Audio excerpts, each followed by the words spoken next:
بزرگان محترم اور معزز خواتین،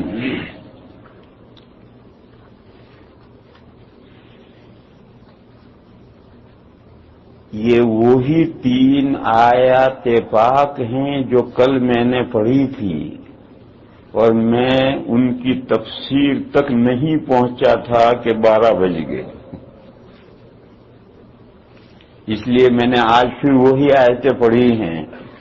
اور اس کے بعد کی جو سورت ہے سورہ ہجر کے بعد سورہ نحل ہے، سورہ نحل کی 2 آیتیں اور اس کے ساتھ پڑھی ہیں۔ دیکھو کہاں تک ہم پہنچتے ہیں۔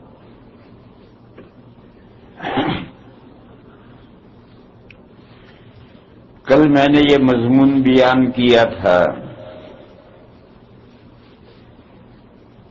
کہ دین کی بنیاد سب سے پہلے قرآن کریم ہے،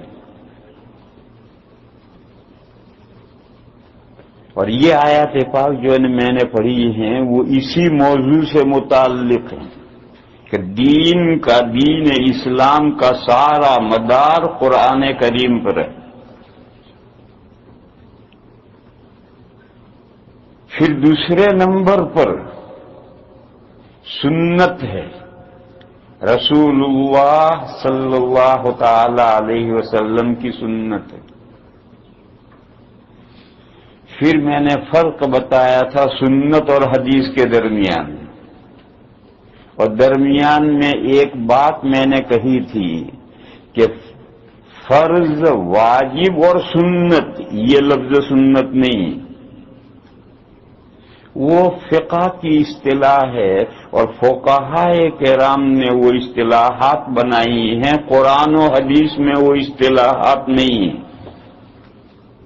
کہ فلاں بات فرض ہے، فلاں بات واجب ہے، فلاں بات سنت مؤکدہ ہے، فلاں بات سنت غیر مؤکدہ ہے۔ سنت غیر مؤکدہ کو مندوب، مستحب اور نفل بھی کہتے ہیں۔ یہ 4 چیزیں ایک ہی ہیں، سنت غیر مؤکدہ، مندوب، نفل، مستحب، یہ ایک ہی چیز کے نام ہیں، ان میں کوئی فرق نہیں۔ پھر ان سے نیچے مباح ہے۔ یہ کیٹیگریاں قائم کی ہیں فقہاء نے، فرض، واجب، سنت مؤکدہ، سنت غیر مؤکدہ کہو، نفل کہو، مندوب کہو، مستحب کہو، اور اس سے نیچے مباح۔ یہ تو جو کام کرنے کے ہیں ادھر یہ درجے بنائے ہیں، اور جو کام نہ کرنے کے ہیں ادھر درجے بنائے ہیں حرام۔ حرام سے نیچے مکروہ تحریمی، مکروہ تحریمی سے نیچے مکروہ تنزیہی، اور مکروہ تنزیہی کے نیچے مباح۔ ادھر کا جو سلسلہ وہ بھی مباح پر آیا، اور ادھر کا سلسلہ بھی مباح پر آیا۔ یہ جو درجات تجویز کیے ہیں، یہ علماء کرام نے، فقہائے اعظام نے تجویز کیے ہیں، قرآن و حدیث میں یہ درجات نہیں۔ قرآن کریم میں اور حدیثوں میں جو کرنے کے کام ہے کرو، جو نہ کرنے کے کام ہے مت کرو۔ وائے ایسا کیوں ہے؟ اس کو سمجھو، ایک اہم مضمون ہے جس کو سمجھنا چاہیے۔ میرے بھائیو، دنیا میں عمل کے اعتبار سے کوئی درجہ بندی نہیں، دنیا میں عمل کے اعتبار سے جو کام کرنے ہیں وہ کرنے ہیں، جو کام نہیں کرنے وہ نہیں کرنے، کوئی درجہ بندی نہیں۔ صحابہ کرام رضی اللہ تعالی عنہم اجمعین کو جب قرآن اور حدیث یعنی اللہ کے رسول صلی اللہ تعالی علیہ وسلم کوئی کام کرنے کو کہتے تھے کہ یہ کام کرو، تو صحابہ نہیں پوچھتے تھے کہ یہ فرض ہے یا واجب ہے یا سنت مؤکدہ ہے یا سنت غیر مؤکدہ ہے یا مباح ہے، صحابہ نہیں پوچھتے تھے، ان کو حکم دیا یہ کام کرو، خط سے انہوں نے کام شروع۔ اور جب صحابہ کرام کو یہ حکم دیا جاتا تھا کہ کام مت کرو تو ختم، وہ درجات نہیں پوچھتے تھے کہ حرام ہے کرنا یا مکروہ تحریمی ہے کرنا یا مکروہ تنزیہی ہے کرنا، کون کس درجے کا یا رسول اللہ آپ کا حکم کس درجے کا ہے؟ صحابہ یہ نہیں پوچھتے تھے.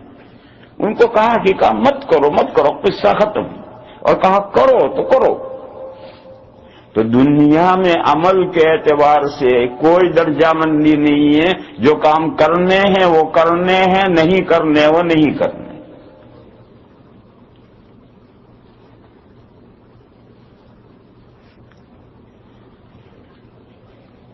ایک واقعہ ہے، اس سے آپ اس مضمون کو اور مزید سمجھیں.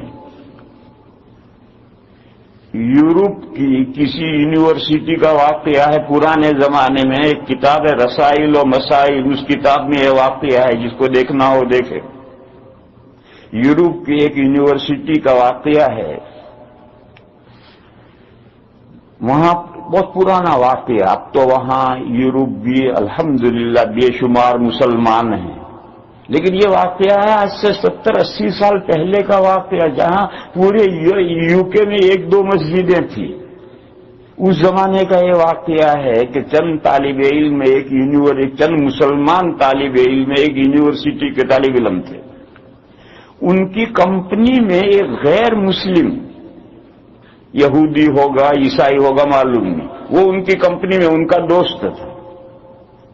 ان مسلمان طالب علموں کے ساتھ رہتے رہتے اسلامی تعلیمات سے وہ واقف ہوا، اس کی خوبی اس کے ذہن میں آئی، اور اللہ تعالی نے اس کے سینے کو کھول دیا اور اس نے اسلام قبول کر لیا. اسلام قبول کرتے ہی اس نے داڑھی منڈانا چھوڑ دیا. تو جو مسلمان طالب علم تھے انہوں نے اس سے کہا کہ بھئی یہ تو نے کیا کیا؟ یہاں یورپ کی یونیورسٹی میں بھلا کہ داڑھی رکھی جا سکتی، یا تو تیرا الو بنا دیں گے لوگ. اور اسلام میں داڑھی رکھنا کوئی ایسا ضروری نہیں ہے، داڑھی کے بغیر بھی آدمی مسلمان ہو سکتا ہے. یہ قصہ میں حوالہ دے رہا ہوں، رسائل و مسائل یہ کتاب ہے اردو کی، اس میں یہ واقعہ لکھا ہوا ہے، جس کو دیکھنا ہو دیکھو. تو اس نو مسلم طالب علم نے کیا جواب دیا؟ آب زر سے لکھنے کے قابل ہے. اس نو مسلم طالب علم نے جواب دیا کہ دیکھو بھئی، میں ابھی نیا مسلمان ہوا ہوں، اسلام میں داڑھی رکھنا ضروری ہے نہیں ہے، ضروری ہے کس درجہ ضروری ہے نہیں ہے، کس درجہ ضروری نہیں ہے، میں یہ سب نہیں جانتا. میں تو ایک بات جانتا ہوں، صرف ایک بات جانتا ہوں، وہ یہ ہے کہ کسی فوجی کو یہ حق نہیں پہنچتا کہ وہ اپنے کمانڈر کے احکام کی کیٹیگریاں بنائے. فوج میں کمانڈر کا حکم ہوا، فوجی کو یہ حق ہی نہیں پہنچتا کہ میرے کمانڈر کا حکم یہ فرض کے درجے کا ہے، واجب کے درجے کا ہے، سنت مؤکدہ کے درجے کا ہے، حرام ہے، مکروہ تحریمی ہے، یہ کیٹیگریاں بنانے کا حق ہی نہیں پہنچتا کسی فوجی کو. میں تو اتنی سی بات جانتا ہوں کہ جب میں نے اپنے آقا کا دامن تھاما، میں نے اسلام قبول کیا، اور میرے آقا کی داڑھی تھی، اور میرے آقا نے اپنے فوجیوں کو داڑھی کا حکم دیا ہے. جیسا میں نے آج سے رکھ لی داڑھی. اب کس درجے کا حکم ہے میں نہیں جانتا، کسی فوجی کو یہ حق ہی نہیں پہنچتا. جو کتنی اس نے قیمتی بات کہی، آب زر سونے کے پانی سے لکھنے کے قابل. یہ ہے وہ اسلام، یہ ہے وہ اسلام. جانتے ہو لفظ اسلام کے معنی؟ لفظ اسلام کے معنی ہے سر افگندگی. سر معنی یہ سر، افگندن کے معنی ہے ڈالنا، سر ڈال دینا. اور اس کا مقابل ہے کفر، جس کے معنی ہے سر کشی. سر یہ ہے، کشی کے معنی کھینچ لینا. ایک مثال سمجھو، خالی بیل لے کر کھیت میں ہل جوتنے کے لیے جاتا ہے، ہل چلانے والا جو ہمارا نوکر ہوتا ہے، ہل چلانے والا، اس کو اردو میں کہتے ہیں حالی، یہ حالی 2 بیل لے کر کھیت میں جاتا ہے ہل چلانے کے لیے۔ ہل آلریڈی کھیت میں کھڑا ہے، وہ جا کر بیلوں کو ایک کو دائیں گھماتا ہے، ایک کو بائیں گھماتا ہے، پھر وہ کیا کرتا ہے، رسی چھوڑ دیتا ہے، پھر وہ جوا اٹھاتا ہے، یوں جوا کھڑا ہوتا ہے، اس کو سیدھا کر کے یوں اٹھاتا ہے۔ بس جوا جہاں اس نے اٹھایا کہ جو شاندار بیل ہے انہوں نے سر ڈالا، کچھ بولے وہ حالی کچھ نہیں بولے گا، صرف جوا دکھائے گا، اور وہ سر ڈالیں گے اور جوئے کو اپنی گردنوں پر لے لیں گے۔ یہ ہے اسلام، یہ ہے سر افگندگی، اور یہ جو جوا دکھایا ہے یہ ہے رسپانسبلٹی۔ اسی کو اللہ نے فرمایا ہے انا عرضنا الامانۃ، امام صاحب یہاں چلے ہو، انا عرضنا الامانۃ علی السماوات والارض والجبال فابین ان يحملنها واشفقن منها وحملها الانسان۔ اللہ فرماتے ہیں کہ بے شک ہم نے رسپانسبلٹی، امانت کا ترجمہ ہے رسپانسبلٹی، ہم نے پیش کی آسمانوں کے سامنے، زمین کے سامنے، پہاڑوں کے سامنے، تو انہوں نے اس رسپانسبلٹی کو اٹھانے سے انکار کیا اور وہ ڈر گئے، سہم گئے۔ وَحَمَلَهَا الْإِنسَانُ، اور انسان نے اس امانت کو اٹھا لیا، اس رسپانسبلٹی کو قبول کر لیا۔ اس آیت کریمہ میں جو لفظ امانت ہے، رسپانسبلٹی، یہی وہ جوا ہے۔ اور آسمانوں اور زمین اور پہاڑوں کے سامنے پیش کرنا اور ان کا انکار کرنا، اس کے معنی ہے ان کی ایبیلٹی کے ساتھ کمپیریشن کرنا، ان کی ایبیلٹی، پہاڑوں، آسمانوں، زمین، پہاڑوں کی ایبیلٹی کے ساتھ اس رسپانسبلٹی کا کمپیریشن کیا گیا، تو ان میں اس کی ایبیلٹی نہیں پائی گئی، اور بالکل نہیں پائی گئی۔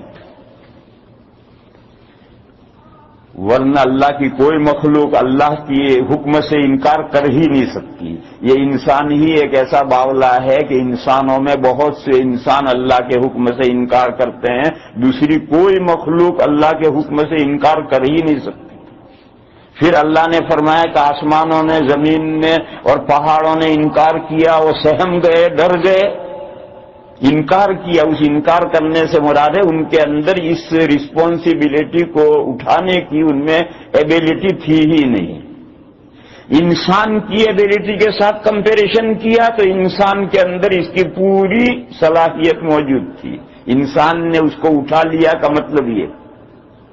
بہرحال یہ امانت، یہ رسپانسبلٹی جو اللہ تعالیٰ نے آدم علیہ السلام سے لے کر آخری پیغمبر، آقائے نامدار، تاجدار مدینہ حضرت محمد مصطفیٰ صلی اللہ تعالی علیہ وسلم کے، درود شریف پڑھو بھائیو، درود شریف سے رحمتیں مجمع پر نازل ہوتی ہیں، برکتیں نازل ہوتی ہیں، اور تھوڑا زور سے پڑھنا چاہیے درود شریف، تاکہ پڑوس والا سو رہا ہو تو وہ بھی اٹھے۔ ویسے کوئی زور سے پڑھنا ضروری نہیں، لیکن ذرا زور سے پڑھنے سے طبیعت میں نشاط بھی آ جاتا ہے، ساتھی ہوں ان کو بھول گئے ہوں تو یاد آ جاتا ہے۔ تو نبی پاک صلی اللہ تعالی علیہ وسلم پر پورے نبوت کا سلسلہ از آدم تا ایدم جو اللہ نے دین نازل کیا ہے، جو کتابیں نازل کی ہیں، وہ دین اسلام، اسی کو امانت سے تعبیر کیا گیا ہے۔ تو یہ جو رسپانسبلٹی ہے، یہ جو ذمہ داری ہے، وہ اس نے حالی نے جوا، اردو میں جوا ذمہ داری کے معنی میں آتا ہے، اس نے جوا اٹھایا، ذمہ داری امان دکھائی، تو جو شاندار بیل تھے انہوں نے فوراً گردن ڈالی اور وہ ذمہ داری اپنی گردن پر لے لی، اپنے کندھوں پر لے لی۔ اسی کا نام ہے اسلام، اپنے آپ کو اللہ کے بھیجے ہوئے دین کے سامنے سرنڈر کر دینا۔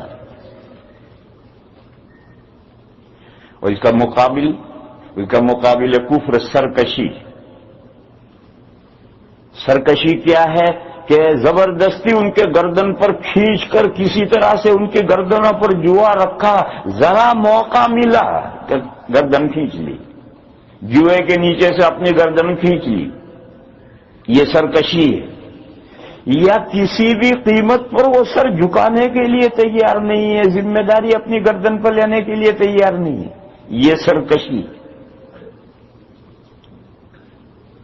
وہ جو شاندار بیل ہیں جنہوں نے ذمہ داری اپنی مرضی سے اٹھائی ہے، جب دوپہر کو یا شام کو جب ہل سے چھٹی ملے گی تو مالک گھر لا کر گڑ کھلائے گا، لڈو کھلائے گا، تیل پلائے گا، بہترین خدمت کرے گا، سروس کرے گا. اور وہ بیل جنہوں نے گردن جھکائی ہی نہیں ہے یا زبردستی جھکائی اور موقع ملا کھینچ لی، ان کا ٹھکانہ سلوٹر ہاؤس. ان بیلوں کو کیا کریں گے رکھ کر؟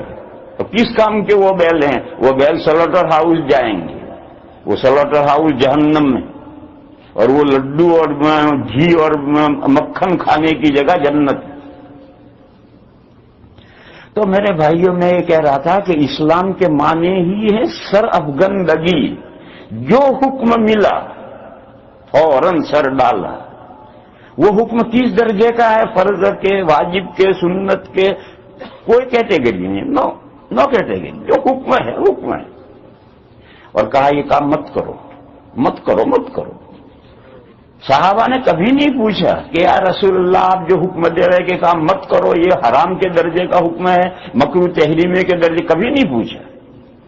تو اس لیے میرے بھائیو اسے سمجھو تعمیل کے اعتبار سے اوبئی، اطاعت کے اعتبار سے کوئی درجہ نہیں ہے. کرنے کی جانب میں بھی کوئی درجہ نہیں ہے، نہ کرنے کی جانب میں بھی کوئی درجہ نہیں ہے.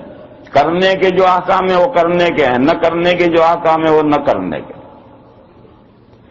آج کل ہم لوگوں نے جو یہ تقسیم سمجھ لی ہے، یہ جو کرنے کی جانب کی تقسیم، نہ کرنے کی جانب کی تقسیم، وہ ہمارے لیے نقصان دہ. بہت سے ارے مکروہ ہی تو ہے، کرو. حرام تو نہیں ہے، مکروہ ہے، کیا حرج ہے، کرو. یہ جو ہمارا ایک مسلمانوں کا ذہن بن گیا ہے. ارے کوئی ضروری ہے، سنت ہی تو ہے، کیا ضروری ہے ظہر سے پہلے 4 رکعت پڑھنا، سنت ہی تو ہے. یہ جو ذہن بن گیا ہے میرے بھائی، یہ غلط ذہن بن گیا ہے. جو کرنے کے کام ہے کرنے کے ہیں، نہیں کرنے کے کام ہے نہیں کرنے کے ہیں. پھر یہ جو درجہ بندی ہے وہ کیوں ہے؟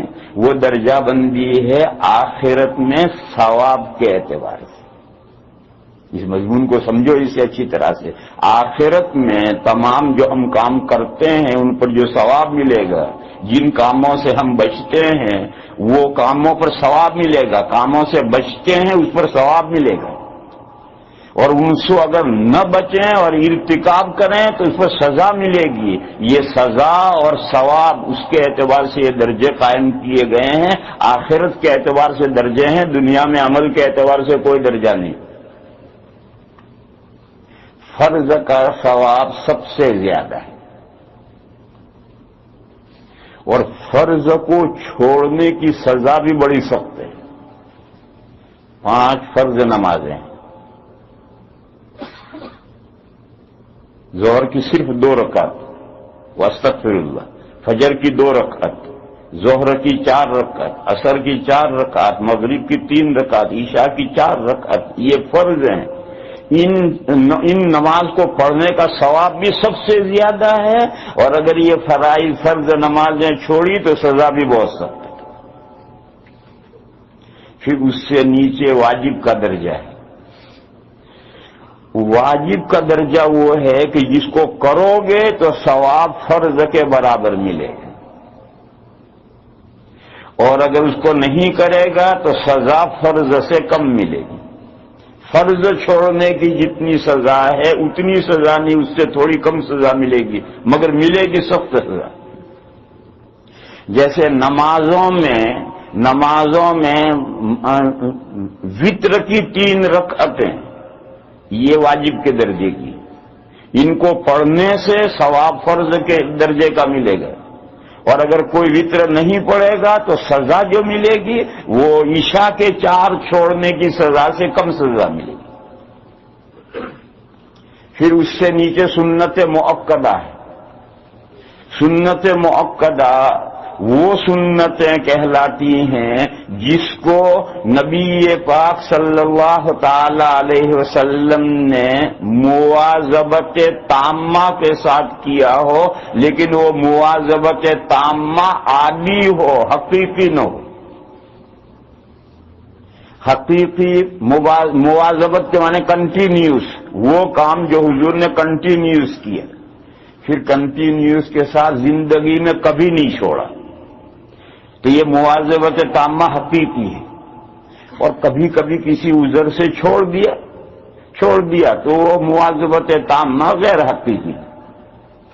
آپ مثال لیں، وطر کی جو نماز ہے نبی پاک صلی اللہ تعالی علیہ وسلم نے زندگی میں کبھی نہیں چھوڑی، نہ حضر میں نہ سفر میں۔ اور جو رات دن میں 12 سنت مؤکدہ ہیں یہ حضور ہمیشہ پڑھتے تھے، لیکن سفر میں چھوڑ دیتے تھے، اگر پڑھنے کا موقع نہ ہوتا تو چھوڑ دیتے، لیکن وطر سفر میں بھی کبھی نہیں چھوڑے۔ تو اب وطر بھی واجب فرض نہیں ہے، اور 12 رکعت سنت مؤکدہ یہ بھی فرض نہیں ہے، لیکن یہ وطر واجب اور یہ 12 رکعت سنت مؤکدہ کیوں؟ حضور نے وطر کبھی نہیں چھوڑے اور سنتیں سفر میں چھوڑ دی، لہذا یہ فرق ہو گیا۔ بس اگر کوئی سنت مؤکدہ ادا کرے گا تو واجب سے ثواب کم ملے گا، جو فرض کا ثواب ہے اس سے کم ثواب واجب میں، اور واجب سے جو ثواب اس سے کم ثواب سنت مؤکدہ میں۔ اور سنت مؤکدہ چھوڑ دے گا تو اگر گاہے ماہے چھوڑ دے گا کوئی سزا نہیں، اور اگر اس کے چھوڑنے کا عادی بن جائے گا تو پھر اس پر بھی سزا ملے گی، مگر واجب کی سزا سے کم۔ کبھی کبھار چھوڑ دی سنت مؤکدہ کوئی سزا نہیں، لیکن ایک شخص نے عادت بنا لی وہ سنت مؤکدہ پڑھتا ہی نہیں، تو ایسے کو سنت مؤکدہ چھوڑنے کی سزا ملے گی، مگر واجب کے چھوڑنے کی سزا ہے اس سے کم۔ اس سے نیچے پھر سنت غیر مؤکدہ ہے، وہی نفل ہے، وہی مندوب ہے، وہی مستحب ہے، یہ وہ عبادتیں ہیں جو حضور نے کبھی کی ہیں کبھی چھوڑ دی، کنٹینیوس وہ عبادتیں نہیں کی۔ جیسے اشراق اور چاشت کی نماز، حدیثوں میں یہ آتا ہے مضمون کہ جب نبی پاک صلی اللہ تعالی علیہ وسلم کبھی اشراق اور چاشت کی نماز شروع کرتے تھے تو کئی دن تک پابندی سے پڑھتے تھے۔ صحابہ کے راوی کہتا ہے کہ ہم یہ خیال کرتے تھے کہ اب یہ نماز حضور کبھی نہیں چھوڑیں گے، پھر چھوڑ دیتے تھے، تو اتنے دنوں تک نہیں پڑھتے تھے کہ ہم یہ خیال کرتے تھے کہ اب حضور یہ نماز کبھی پڑھیں گے ہی نہیں۔ تو ایسی جو عبادتیں ہیں کہ جو حضور نے کبھی کی کبھی چھوڑ دی، کنٹینیوس نہیں کی، ایسی جو عبادتیں ہیں ان کو آپ سنت غیر مؤکدہ کہہ لیں، اس کو مستحب کہہ لیں، مندوب کہہ لیں، نفل کہہ لیں، ان کو اگر کیا جائے گا تو ثواب ملے گا، مگر اس کا ثواب وہ سنت مؤکدہ سے نیچے درجہ آ جائے گا، اور کوئی اس کو نہ کرے تو کوئی سزا نہیں، اس کے نہ کرنے پر سزا کچھ نہیں ہے، کرو گے تو ثواب ملے گا، اور ثواب سنت مؤکدہ کے ثواب سے نیچے کم ثواب ملے گا۔ پھر اس سے نیچے مباح کا درجہ ہے، مباح وہ کام ہے کہ کرو تو کوئی ثواب نہیں، نہ کرو تو کوئی سزا نہیں، وہ کام مباح کہلاتے ہیں۔ ٹماٹر کھانا مباح ہے، تم کھاؤ، کلو بھر کھا لو، کائے کا ثواب؟ ایک نے نہیں کھایا کوئی بات نہیں، سزا بھی دی۔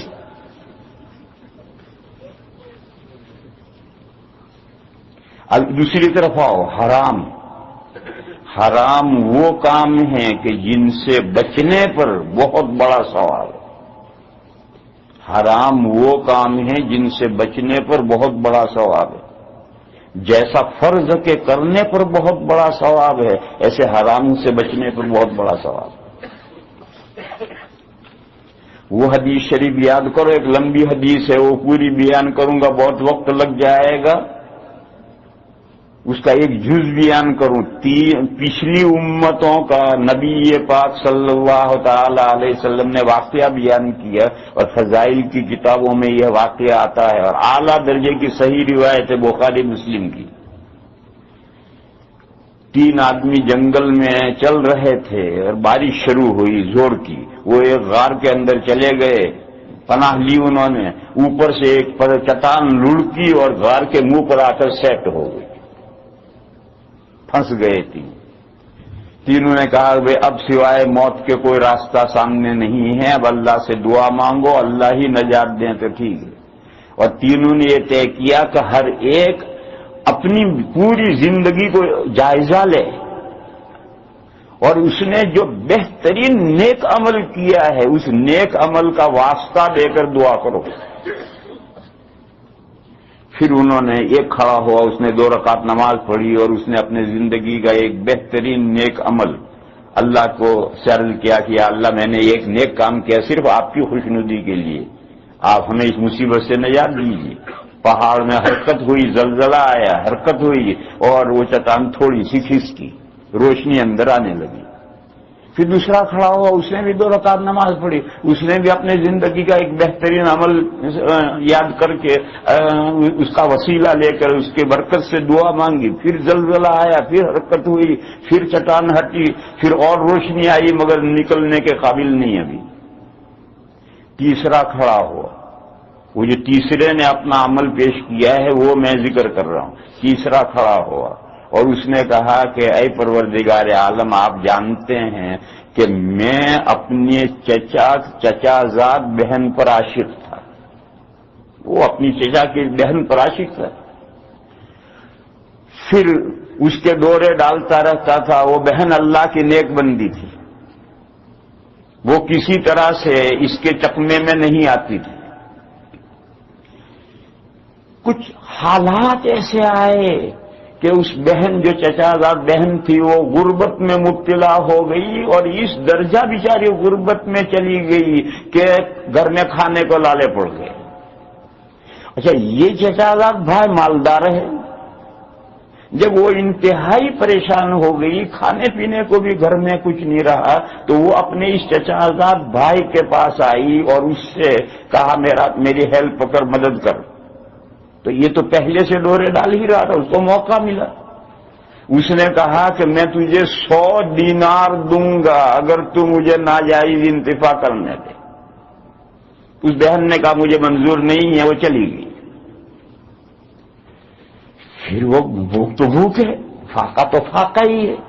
1-2 دن تک جب اسے فاقہ برداشت نہیں ہوا پھر آئی، پھر اس نے پیسے دینے، 100 دینار $1000 کے برابر ہوتے ہیں۔ تو اس نے کہا کہ پھر اس نے وہی بات کہی، تو پھر وہ چلی گئی، منظور نہیں۔ لیکن جب وہ انتہائی تنگ آ گئی، فاقہ اور موت تک نوبت پہنچی، تیسری مرتبہ آئی، پھر اس نے وہی بات کہی، تو اس نے پھر منظور کی۔ جب معاملہ بالکل زنا تک نوبت پہنچی تو اس بہن نے اس سے یہ کہا کہ اے اللہ کے بندے، اللہ سے ڈر اور ناحق مہر مت توڑ۔ تو اس نے کہا کہ اے پروردگار عالم، جب میری بہن نے یہ بات کہی تھی تو میں اسی وقت اٹھ گیا تھا، اور میں نے جو پیسے 100 دینار دے دیے تھے وہ بھی واپس نہیں لیے تھے، میں اسی وقت اٹھ گیا تھا آپ سے ڈر کر۔ اے اللہ، آپ سے، یہ بہن نے یہ کہا کہ اے اللہ کے بندے، اللہ سے ڈر اور ناحق مہر مت توڑ، تو میں اے اللہ آپ کے ڈر سے اس وقت اٹھ گیا تھا، کھڑا ہو گیا تھا۔ اگر یہ کام میں نے آپ کی خوشنودی کے لیے کیا ہے تو ہمیں آج مصیبت سے نجات دیجیے۔ پھر پہاڑ میں حرکت ہوئی، زلزلہ آیا اور چٹان اتنی ہٹ گئی کہ تینوں نکل کر کے اپنے راستے پر چل گئے۔ مجھے تو یہ اعلیٰ درجے کی صحیح حدیث ہے، اس حدیث میں یہ بتانا ہے کہ دیکھو یہ زنا سے بچا، یہ حرام سے بچنے کا اتنا بڑا ثواب ہے کہ اللہ نے ان پریشان حالوں کی مدد کی اور چٹان ہٹ گئی اور وہ اپنے راستے پہ چل دی. مجھے تو اس میں یہ بتانا کہ حرام سے بچنے کا بہت بڑا ثواب ہے جتنا فرض ہے. یہاں ایک بات کہوں، کوئی یہ سوچتا، بہت سے بندہ ہیں ان میں سے کوئی سوچتا ہم نے کبھی زندگی میں کبھی زنا نہیں کیا، ہم کو تو بہت بڑا ثواب مل گیا. میرے بھائیو، یوں راستے میں ثواب نہیں پڑا. اس مسئلے کو بھی سمجھ لو.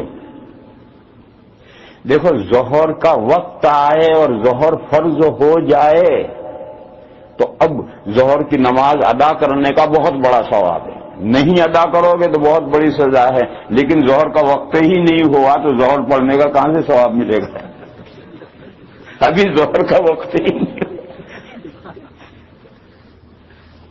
تو ظہر کا وقت ہونے سے پہلے جب ظہر فرض ہی نہیں ہوئی تو نہ پڑھنے کا کوئی ثواب ہے نہ پڑھنے کی کوئی سزا ہے.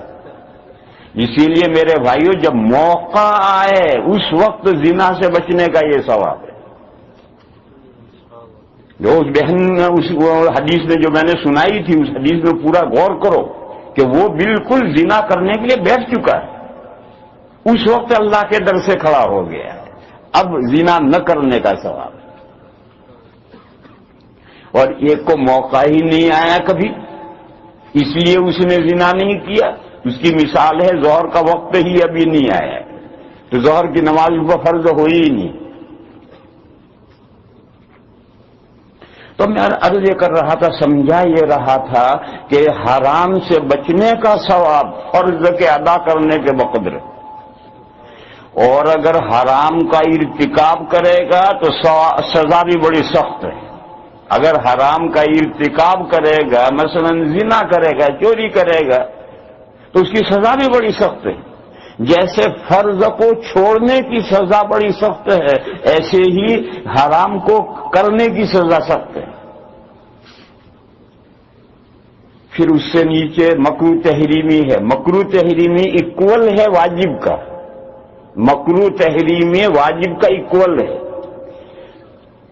جیسے واجب کے کرنے کا ثواب فرض کے برابر ہے، ایسے مکروہ تحریمی سے بچنے کا ثواب حرام سے بچنے کے برابر ہے. جتنا ثواب حرام سے بچنے میں ہے اتنا ہی ثواب مکروہ تحریمی سے بچنے میں. اور اگر مکروہ تحریمی کا ارتکاب کر لے تو پھر درجہ نکلے گا. حرام کا ارتکاب کرنے کی جتنی سخت سزا ہے اس سے کم سزا ملے گی مکروہ تحریمی کا ارتکاب کرنے. جیسے فرض کو چھوڑنے میں جتنی سخت سزا ہے واجب کے چھوڑنے میں سزا اس سے ہلکی کم ہے. ایسے یہاں بھی درجہ نکلے گا سزا میں کہ اگر حرام کا ارتکاب کرے گا تو 100 ڈنڈے، تو واجب کا اگر ارتکاب کرے گا تو 90 ڈنڈے کم ہو جائیں گے. اور ثواب کی جانب میں حرام سے بچنے کا جتنا ثواب ہے اتنا ہی مکروہ تحریمی سے بچنے کا ثواب. پھر اس سے نیچے اگتے ہو مکروہ تنزیہی. مکروہ تنزیہی سے بچے گا تو ثواب ملے گا، مگر مکروہ تحریمی سے بچنے کا جو ثواب ہے اس سے کم. حرام سے کم ثواب مکروہ تحریمی سے بچنے میں، اور مکروہ تحریمی سے بچنے کا جو ثواب ہے اس سے کم مکروہ تنزیہی سے بچنے میں. اور اگر مکروہ تنزیہی کا ارتکاب کرے گا تو کوئی پنشمنٹ نہیں، سزا کچھ نہیں. کوئی شخص مکروہ تنزیہی خلاف اولا کام کرتا ہے تو سزا کچھ نہیں. اور اگر بچے گا تو ثواب ملے گا مگر اس سے کم ثواب ملے گا. پھر مکروہ تنزیہی سے نیچے درجہ وہی مباح آ گیا. مکروہ تنزیہی سے مباح ہے، کرو کوئی ثواب نہیں، نہ کرو کوئی سزا نہیں. تو ادھر سے جو درجے ہیں وہ بھی یہاں آ کر جمع ہوتے ہیں، ادھر کے درجے ہیں وہ بھی یہاں آ کر جمع ہوتے ہیں. اور یہ سب درجے ہیں آخرت میں ثواب اور سزا کے اعتبار سے. دنیا میں کرنے نہ کرنے کے اعتبار سے یہ درجے نہیں. پھر ان میں اختلاف بھی ہوتا ہے کیونکہ درجے خود فقہا نے بنائے ہیں.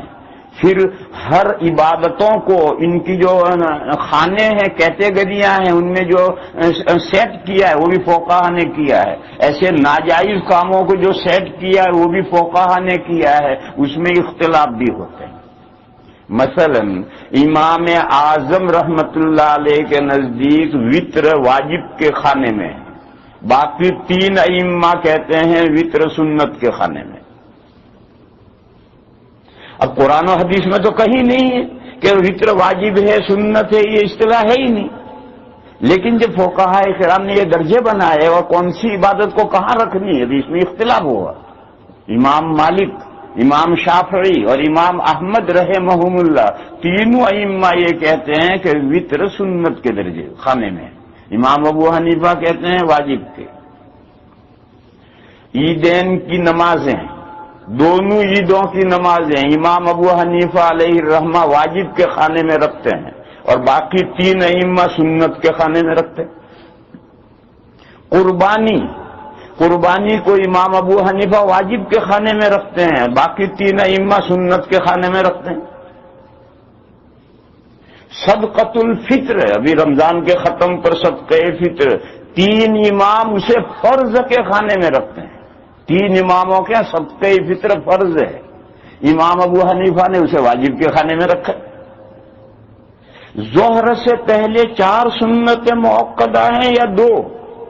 امام شافعی علیہ الرحمہ نے کہا کہ ظہر سے پہلے 2 تو سنتیں موقدہ ہیں اور 2 غیر موقدہ. امام ابو حنیفہ نے کہا کہ نہیں، 4 سنتیں موقدہ ہیں. ایسے اختلافات بھی ہوتے ہیں. یہ درجے خود فقہا نے بنائے ہیں، اور جب درجے انہوں نے بنائے ہیں تو عبادتوں کو سیٹ اپ کرنے میں اور حرام ممنوع چیزوں کو ان کے کیٹیگریوں میں رکھنے میں فقہا میں اختلاف بھی ہوتے ہیں. اور اس کا اثر پڑے گا، کچھ احکام پر اثر پڑے گا اور آخرت میں ثواب و سزا پر اثر پڑے گا. باقی دنیا میں عمل کے اعتبار سے کوئی کیٹیگریاں نہیں ہے. جو کرنے کے کام ہیں سب کرنے کے ہیں، جو نہ کرنے کے کام ہیں وہ نہ کرنے کے ہیں. اس اللہ کے بندے نے جو کہا تھا اس بہترین مثال دی تھی کہ ایک فوجی کو یہ حق پہنچتا ہی نہیں ہے کہ اپنے کمانڈر کے احکام کی کیٹیگریاں بنائے کہ یہ کرنا اس درجے میں ضروری ہے، یہ کرنا اس درجے میں ضروری ہے، یہ نہ کرنا اس درجے میں نہ کرنا ہے، یہ نہ کرنا اس درجے میں نہ کرنا نہیں ہے. اس کو حق پہنچتا ہی نہیں. میرے بھائیوں، اگر مسلمان کا یہ مزاج بن جائے تو بیڑا پار ہے. آج ہمارا یہی مزاج نہیں ہے. آج ہم نے یہ کتابوں میں سب تقسیمیں پڑھی اور تقسیمیں پڑھ کر کے ہمارا ذہن خراب ہو گیا. ہم نے کہا سنت ہے، ارے بھائی نفل ہے، ارے بھائی مکروہ تحریم میں تحریمی ہے، ارے بھائی مکروہ تنزیہی ہے. یہ ہمارا مزاج بگڑ گیا ہے. آپ غور کیجئے، صحابہ کے زمانے میں یہ درجے تھے نہیں تھے. یہ تو اماموں نے درجے نکالے ہیں، 2ری 3ری صدی میں یہ درجے نکالے ہیں. یہ درجے نکلنے سے پہلے صحابہ اور تابعین جو گزرے تھے ان کے زمانے میں درجے تھے ہی نہیں. ان کے زمانے میں کرنے کے کام کرنے کے تھے، نہ کرنے کے کام نہ کرنے کے تھے. جتنے کرنے کے قرآن و حدیث نے جن کاموں کے کرنے کا حکم دیا وہ کرتے تھے، اور جن کاموں کے نہ کرنے کا حکم دیا تھا نہیں کرتے تھے. لہذا میرے بھائیو، یہ مزاج بناؤ. اسی کا نام اسلام ہے، اسی کا نام ہے اللہ کے احکام کے سامنے سرنڈر ہونا. تو یہ تو میں نے وہ کل والا مضمون مکمل کیا کہ یہ جو سنت لفظ ہے یہ فقہا والا وہ زیر بحث نہیں ہے. میں جو ذکر کر رہا ہوں کہ اسلام کے سورسز، اسلام کے ذرائع، اسلام کی بنیادیں، اسلام کے پرنسپلز، اسلام کے اصول سب سے پہلے قرآن کریم ہے. اور یہ ایک واحد بنیاد ہے جس میں سے دوسری بنیادیں نکلتی ہیں. یہ ایک واحد بنیاد ہے جس میں سے دوسری بنیادیں نکلیں گی. کیسے نکلیں گی؟ دیکھو، یہ ایک ربڑ ہے، اتنا ہے. اب میں اس کو کھینچوں گا تو یہ یہاں تک چلا گیا. یہ کہاں سے نکلا؟ وہ اسی میں سے نکلا. یوں پکڑ رکھا، کھینچا نہیں میں نے. یہ جو اتنا ہے اس کو جو کھینچا میں نے تو یہ اتنا بڑا ہو گیا. تو یہ اتنا جو نکلا ہے وہ اسی میں سے نکلا ہے. اسی طرح سے قرآن کریم ایک واحد بنیاد ہے. اس بنیاد کو جب کھینچو گے تو اس میں سے دوسری بنیادیں نکلیں گی.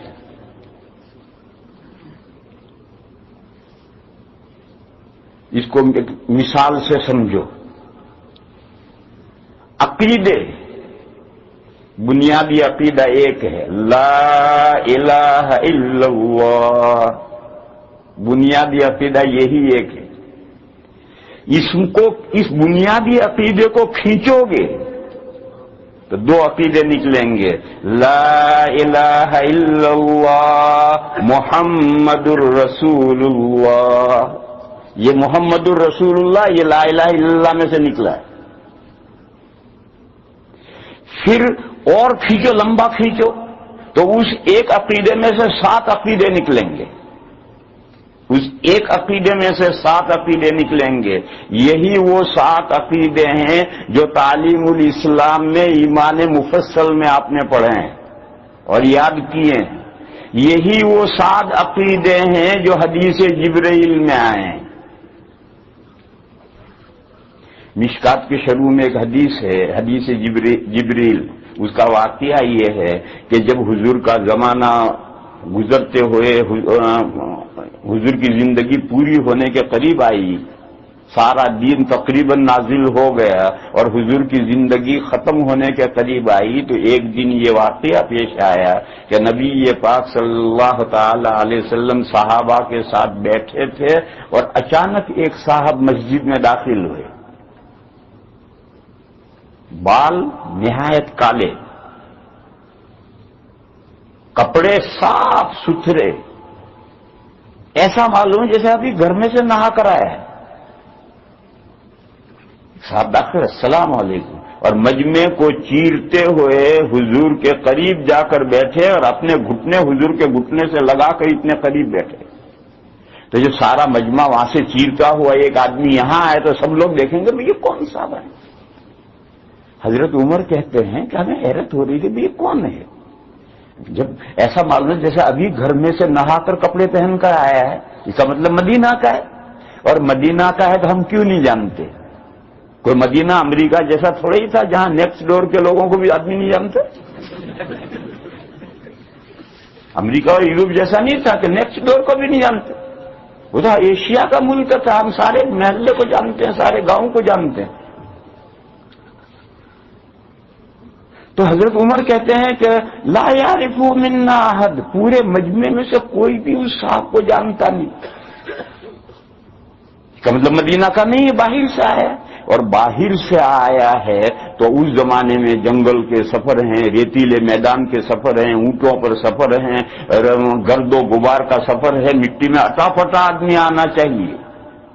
خیر سب کو تعجب ہوا، وہ آئے. انہوں نے آ کر چند سوالات کیے. ایمان کیا ہے؟ اسلام کیا ہے؟ احسان کیا ہے؟ قیامت کب آئے گی؟ قیامت کی نشانیاں کیا ہیں؟ یہ سب سوالات کیے اور سوالات کر کے السلام علیکم کہہ کر اٹھ کر کے مجمع سے کھڑے ہوئے اور نکل گئے. جب وہ مسجد سے باہر ہو گئے تو حضور نے ایک صحابی سے کہا کہ یہ جو صاحب آ کر کے سوال پوچھ کر گئے انہیں بلا کر لاؤ. باہر گئے کوئی ہے ہی نہیں، ابھی تو نکلے ہیں، باہر گئے کوئی ہے ہی نہیں. وہ تو واپس آئے گیا، رسول اللہ تو نہیں ملے، کوئی نہیں. حضور نے فرمایا وہ جبریل تھے، وہ اس لیے آئے تھے انسانی شکل میں تاکہ وہ ایسے سوال کریں کہ جس سے سارے دین کا خلاصہ تمہارے سامنے آ جائے. دین کی بڑی تفصیلات ہیں، قرآن و حدیث میں تفصیلات ہیں، تو انہوں نے ایسے سوالات کیے کہ حضور ان کے جوابات دیں اور وہ سارے دین کا خلاصہ سب کے سامنے آ جائے. یہی تمہیں دین سکھلانے کے لیے جبرائیل انسانی شکل میں آئے.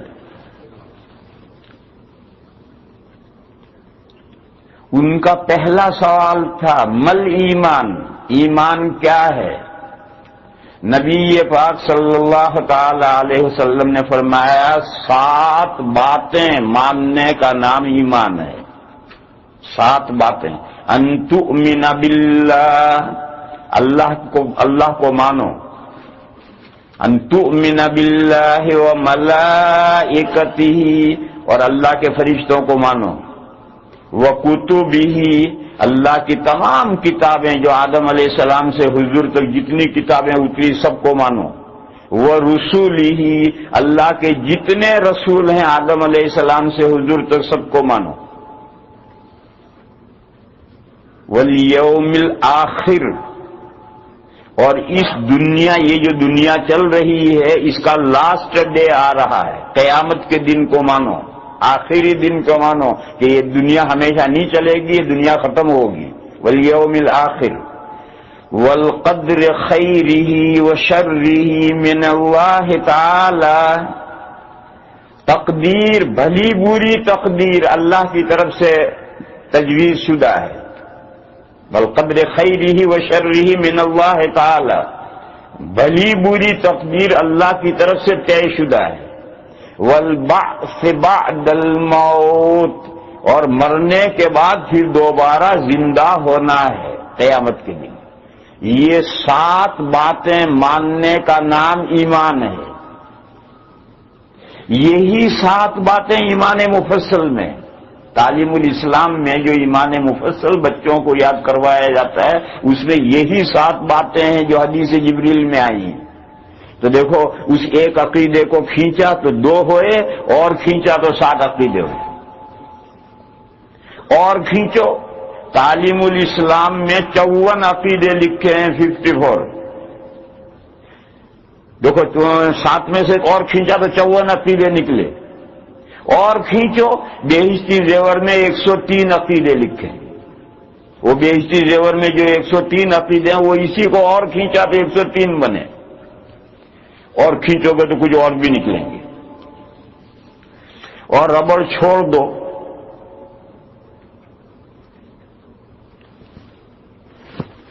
ایک عقیدہ رہ گیا، حدیث شریف میں ہے، من کان آخر کلامہ لا الہ الا اللہ دخل الجنہ، وہ شخص جس کی زندگی کا آخری کلمہ لا الہ الا اللہ ہے وہ جنت میں ہے۔ تو میرے بھائیو یہ لا الہ الا اللہ وہ ہے جس لا الہ الا اللہ میں محمد الرسول اللہ چھپا ہوا ہے، اس لا الہ الا اللہ میں بقیہ 5 عقیدے بھی چھپے ہوئے ہیں، اس لا الہ الا اللہ میں 54 عقیدے گھسے ہوئے ہیں، اس لا الہ الا اللہ میں 103 عقیدے ہائند ہیں، چھپے ہوئے ہیں۔ وہ لا الہ الا اللہ کہنے سے جنت میں جائے گا، اور جس لا الہ الا اللہ کے اندر محمد الرسول اللہ چھپا ہوا نہیں ہے وہ لا الہ الا اللہ کہنے سے جنت میں کوئی نہیں جائے گا۔ سمجھ لو اس مسئلے کو اچھی طرح سے۔ کچھ لوگوں کو یہ غلط فہمی، وہ کہتے ہیں لا الہ الا اللہ پر مدار ہے، جو بھی لا الہ الا اللہ کہے گا وہ جنت میں چلا جائے گا۔ کہ حدیث ہے جس کا آخری زندگی کا آخری کلام لا الہ الا اللہ وہ جنت میں گیا، یہ وہ لا الہ الا اللہ ہے جس کے اندر محمد رسول اللہ ہے، اس کے اندر باقی 5 عقیدے بھی ہیں، باقی 54 عقیدے بھی ہیں، 103 عقیدے بھی ہیں۔ کیسے؟ اس لا الہ الا اللہ میں سارے کیسے؟ تو اپنے بہشتی زیور کے 104 عقیدے تو آپ کو کب تک سمجھاؤں گا؟ وہ تو پہلے 104 عقیدے آپ کے سامنے بیان کروں پھر کیسے کا جواب دوں، لہذا وہاں تک تو نہیں جاتے، لیکن لا الہ الا اللہ محمد الرسول اللہ تو ہر ایک کو یاد ہے، اور وہ جو ایمان مفصل میں 7 عقیدے ہیں وہ بھی سب کو یاد ہیں، لہذا یہ سمجھا دوں کہ کیسے۔ جب ہم نے یہ کہا لا الہ الا اللہ، نہیں ہے کوئی معبود سوائے اللہ کے، اللہ ہی اکیلے معبود ہے۔ معبود کسے کہتے ہیں؟ معبود وہ ہستی جس کی بندگی کی جائے۔ تو ہم اللہ کی بندگی کیسے کریں گے اسے کون ہمیں بتلائے گا؟ اپنے من سے جو طریقہ بندگی کا ہمارے ذہن میں آئے وہ طریقے سے ہم بندگی کر رہے ہیں، یہ اللہ کی بندگی نہیں۔ اللہ کی بندگی کرنے کے لیے ضروری ہے کہ اللہ ہی بتائیں کہ میری بندگی اس طرح کرو، اور جب اللہ ہی بتائیں گے تو اللہ کیسے بتائیں گے؟ اللہ ایک دین نازل کریں گے، کسی شخصیت کو رسول چنیں گے، اس پر اللہ اپنی کتاب نازل کریں گے اور اس کے ذریعے سے بندوں کو بتائیں گے کہ اے میرے بندو میری بندگی کرنے کا طریقہ یہ ہے، اسی طریقے سے میری بندگی کرو گے تو بندگی معتبر ہے، اور اگر تم اپنے ذہن کی اپج اپنے ذہن سے گھڑ کر بندگی کرو گے تو اللہ کی بندگی نہیں. یہی طریقہ، اس کے علاوہ کوئی طریقہ نہیں. تو توحید میں سے رسالت کا مسئلہ خود بخود پیدا ہو کہ جب اللہ معبود ہیں اور وہ اکیلے ہی معبود ہیں تو ان کی بندگی کرنے کے لیے انہوں نے رسول بنائے ہیں، تو رسالت کا مسئلہ خود بخود پیدا ہوا. تمام رسولوں کا ماننا ضروری ہوا. اور جب تمام رسولوں کا ماننا ضروری ہوا تو یہ پیریڈ کون سے رسول کا چل رہا ہے؟ جس رسول کا پیریڈ چل رہا ہے پارٹیکولر اسے ماننا ضروری ہوا.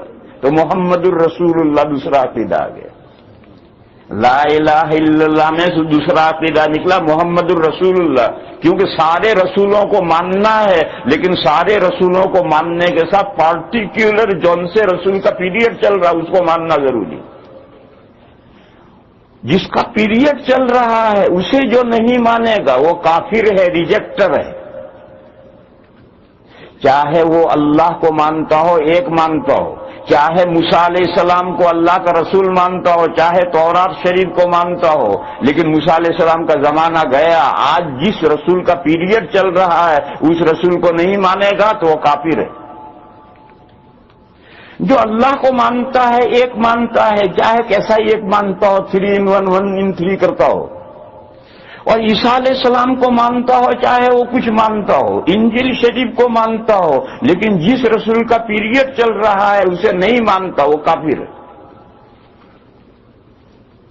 جس رسول کا پیریڈ چل رہا ہے سب کے ساتھ اسے ماننا ہے پارٹیکولر. اسی لیے سورہ بینہ میں ایک ہی سورت میں 2 جگہ پر یہود و نصارہ پر کافر کا اطلاق آیا ہے. لم یکن الذین کفروا من اہل الکتاب والمشرکین. فرمایا کہ اہل کتاب یعنی یہود و نصارہ میں سے اور مشرکین میں سے جنہوں نے اللہ کے آخری رسول اور ان کی کتاب کو ریجیکٹ کر دیا. کفروا کے معنی ریجیکٹ کر دیا. دیکھو یہ کافر لفظ آج کل گالی بن گیا ہے، تو کوئی ضروری نہیں ہے کہ آپ اس لفظ کو استعمال کریں. آپ چھوڑیے لفظ کافر کے معنی ریجیکٹر. کفر کے معنی ہے ریجیکٹ کرنا. کس چیز کو ریجیکٹ کرنا؟ ایک ہی چیز، جس پیغمبر کا پیریڈ ہے اور اس پر جو اللہ کی آخری کتاب اتری ہے اسے جو نہیں مانتا وہ ریجیکٹر ہے، نہ ماننے والا ہے. چاہے وہ مورتی پوجا کرنے والے نہ مانے وہ بھی کافر ہیں، مشرک جو ہیں وہ بھی کافر ہیں، ریجیکٹر ہیں. اور اہل کتاب اگر نہیں مانتے تو وہ بھی ریجیکٹر ہیں. اور جو بھی اس چیز کو مان لیتا ہے وہ مومن ہے، ایمان لانے والا، تصدیق کرنے والا ہے، ماننے والا ہے. پھر اسی صورت میں آگے جا کر ہے ان الذین کفروا من اہل الکتاب والمشرکین فی نار جہنم. تو میں کیا سمجھا یہ رہا تھا کہ لا الہ الا اللہ تو یہود بھی کہتے ہیں، لا الہ الا اللہ تو عیسائی بھی کہتے ہیں، مگر ان کے لا الہ الا اللہ میں محمد الرسول اللہ نہیں ہے. ان دونوں کے لا الہ الا اللہ میں محمد الرسول اللہ نہیں ہے. اور جو جس پیغمبر کا پیریڈ چل رہا پارٹیکولر پورے سلسلے کے ساتھ اسے الگ سے ماننا ہے. تو دیکھو کتنے عقیدے ہو گئے. اللہ کا ماننا، تؤمن باللہ، وہ اچھا. پھر اللہ کا یہ دین، اللہ کا یہ کتابیں، اللہ کی یہ وحی انسان رسول کے پاس کیسے پہنچی؟ اللہ خود آ کر نہیں بات کر جاتے. ما کان لبشر ان یکلمہ اللہ. کسی انسان میں یہ طاقت ہی نہیں ہے کہ اللہ اس سے بات کرے. تو اللہ کی وحیاں اور اللہ کی کتابیں فرشتوں کے ذریعے سے نبیوں پر آتی ہیں. اس لیے فرشتوں پر ایمان لانا ضروری ہے، جنات پر ایمان لانا ضروری نہیں. اس زمین میں کتنے کیڑے مکوڑے ہیں ہوں گے جتنے بھی ہیں اس پر کوئی ایمان لانا ضروری نہیں. اللہ کی کتنی مخلوقات ہوں گی جو بھی مخلوقات، ہمیں کیا لینا ہے، لیکن فرشتوں پر ایمان لانا ضروری ہے. کیونکہ فرشتوں پر ایمان نہیں لاؤ گے تو سوال پیدا ہوگا کہ یہ قرآن حضور تک کیسے پہنچا، تورات شریف موسیٰ علیہ السلام کے پاس کیسے پہنچی، انجیل شریف عیسیٰ علیہ السلام کے پاس کیسے پہنچی، زبور شریف داؤد علیہ السلام کے پاس کیسے پہنچی؟ ابراہیم علیہ السلام کے پاس صحیفے کیسے پہنچے؟ آدم علیہ السلام کے پاس صحیفے کیسے پہنچے؟ نوح علیہ السلام کے ساتھ صحیفے کیسے پہنچے؟ یہ سوال پیدا ہوگا. اس لیے فرشتوں پر ایمان لانا ضروری ہے. ان تؤمن باللہ، اللہ پر ایمان لاؤ. وہ ملائکتہ، اللہ کے فرشتوں پر ایمان لاؤ. اس کا میں نے بتلایا کہ فرشتوں پر ایمان لانا کیوں ضروری؟ کیا دنیا اللہ کی جتنی مخلوقات ہیں سب مخلوقات پر ایمان لانا؟ ہمیں کیا لینا ان مخلوقات سے؟ لیکن فرشتوں پر ایمان لانا ضروری ہے. اس کے بغیر کوئی مومن نہیں ہو سکتا. کیونکہ فرشتوں کو نہیں مانے گا تو فوراً سوال پیدا ہوگا کہ یہ نبیوں کے پاس یہ کتابیں آئی کیسے؟ تو اللہ پر ایمان، اللہ کے فرشتوں پر ایمان، اللہ کے تمام رسولوں پر ایمان، اللہ کی تمام کتابوں پر ایمان. اور یہ دنیا، اس کا آخری دن آنا ہے، اس پر ایمان. یہ کہاں کیسے نکلا؟ یہ ان لا الہ الا اللہ میں سے یہ کیسے نکلا؟ وہ ایسے نکلا کہ اللہ معبود ہیں، لا الہ الا اللہ وہی معبود ہے، ان کی بندگی کرنی ہے. اور بندگی کے طریقے انہوں نے وحی اور کتابوں کے ذریعے سے بتلائے ہیں. جو بندگی کرے گا اسے ثواب ملے گا، اور جو بندگی نہیں کرے گا اس کو پنشمنٹ ہوگی. کب؟ سوال پیدا کب ہوگی؟ دنیا میں تو ہم دیکھ رہے ہیں کوئی پنشمنٹ نہیں ہے، کوئی ثواب نہیں ہے. ایک آدمی بیچارہ 5 نمازیں پابندی سے پڑھ رہا ہے، گھر میں کھانے کو روٹی نہیں. ایک آدمی نا ہنجار نالائق اور گل چھلے اڑا رہا ہے. تو یہ پنشمنٹ کب ہوگی اور یہ ثواب لڈو کب ملیں گے؟ جواب یہ قیامت کو ملیں گے. جب قیامت کو ملیں گے تو یہ ماننا ضروری ہے کہ یہ دنیا ختم ہوگی، اس کا لاسٹ ڈے آئے گا. یہ لاسٹ ڈے کا عقیدہ یوں نکلا. اگر لاسٹ ڈے کا عقیدہ نہیں مانو گے تو ہم جو 5 وقت آ کر کے ٹکرے مارتے ہیں، نمازیں پڑھتے ہیں، کیا ملتا ہے اس کا؟ تو ہم کہیں گے ملے گا. کب ملے گا؟ ملے گا یوم الاخر میں ملے گا. ہم تو مر چکے ہوں گے، کہاں سے یوم الاخر میں ملے گا؟ اس دنیا کا لاسٹ ڈے آئے گا تو ہم تو ہوں گے ہی نہیں. تو یوں یہ عقیدہ ہے والبعث بعد الموت، مرنے کے بعد پھر زندہ ہونا ہے. یہ عقیدہ یوں نکلا ہے. کیونکہ ہم مرنے کے بعد اگر زندہ نہیں ہوں گے تو جنگل میں مور ناچا کسی نے دیکھا؟ قیامت آ گئی، آخر لاسٹ ڈے آ گیا، لڈو تقسیم ہوئے اور ہم تو مر چکے، ہم تو ہیں ہی نہیں. اس لیے بعث بعد الموت کا عقیدہ یوں آتا ہے کہ ہم مرنے کے بعد ہم ہمیشہ نہیں مرے رہیں گے، مرنے کے بعد پھر پیدا ہوں گے، مرنے کے بعد دوبارہ زندہ ہونا. تو کتنے عقیدے نکلے؟ لا الہ الا اللہ میں سے کتنے عقیدے نکلے؟ اللہ کو ماننا، اللہ ہیں جبھی تو وہ اکیلے معبود ہیں. اللہ کو ماننا، سارے فرشتوں کو ماننا، ساری کتابوں کو ماننا، سارے رسولوں کو ماننا، لاسٹ ڈے کو ماننا، اور مرنے کے بعد دوبارہ زندہ ہونے کو ماننا. اب ایک رہ گیا، بھلی بری تقدیر اللہ کی طرف سے ہے. یہ لا الہ الا اللہ میں سے کیسے نکلا؟ بھلی بری تقدیر اللہ کی طرف سے. اس کو یہ لا الہ الا اللہ میں سے کیسے نکلا؟ اس کو سمجھنے کے لیے پہلے اسی کو سمجھنا پڑے گا کہ بھلی بری تقدیر اللہ کی طرف سے ہے. اس کو سمجھنا پڑے گا. اسی کو لوگ صحیح نہیں سمجھتے، اور صحیح تقدیر کا مسئلہ صحیح نہ سمجھنے کی وجہ سے پھر طرح طرح کے اشکالات لوگوں کے ذہنوں میں آتے ہیں. اشکال کب ہوگا؟ جب بھی آپ کسی مسئلے کو صحیح نہیں سمجھیں گے تو اشکالات کھڑے ہو جائیں گے.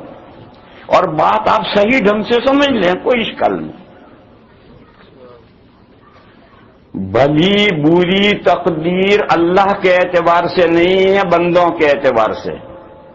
پہلی بات تو یہ صاف کر لو ذہن میں. اللہ کے اعتبار سے بھلی بری نہیں، اللہ کے اعتبار سے سب بھلا ہی بھلا ہے. اللہ کے طرف سے کوئی چیز بری نہیں.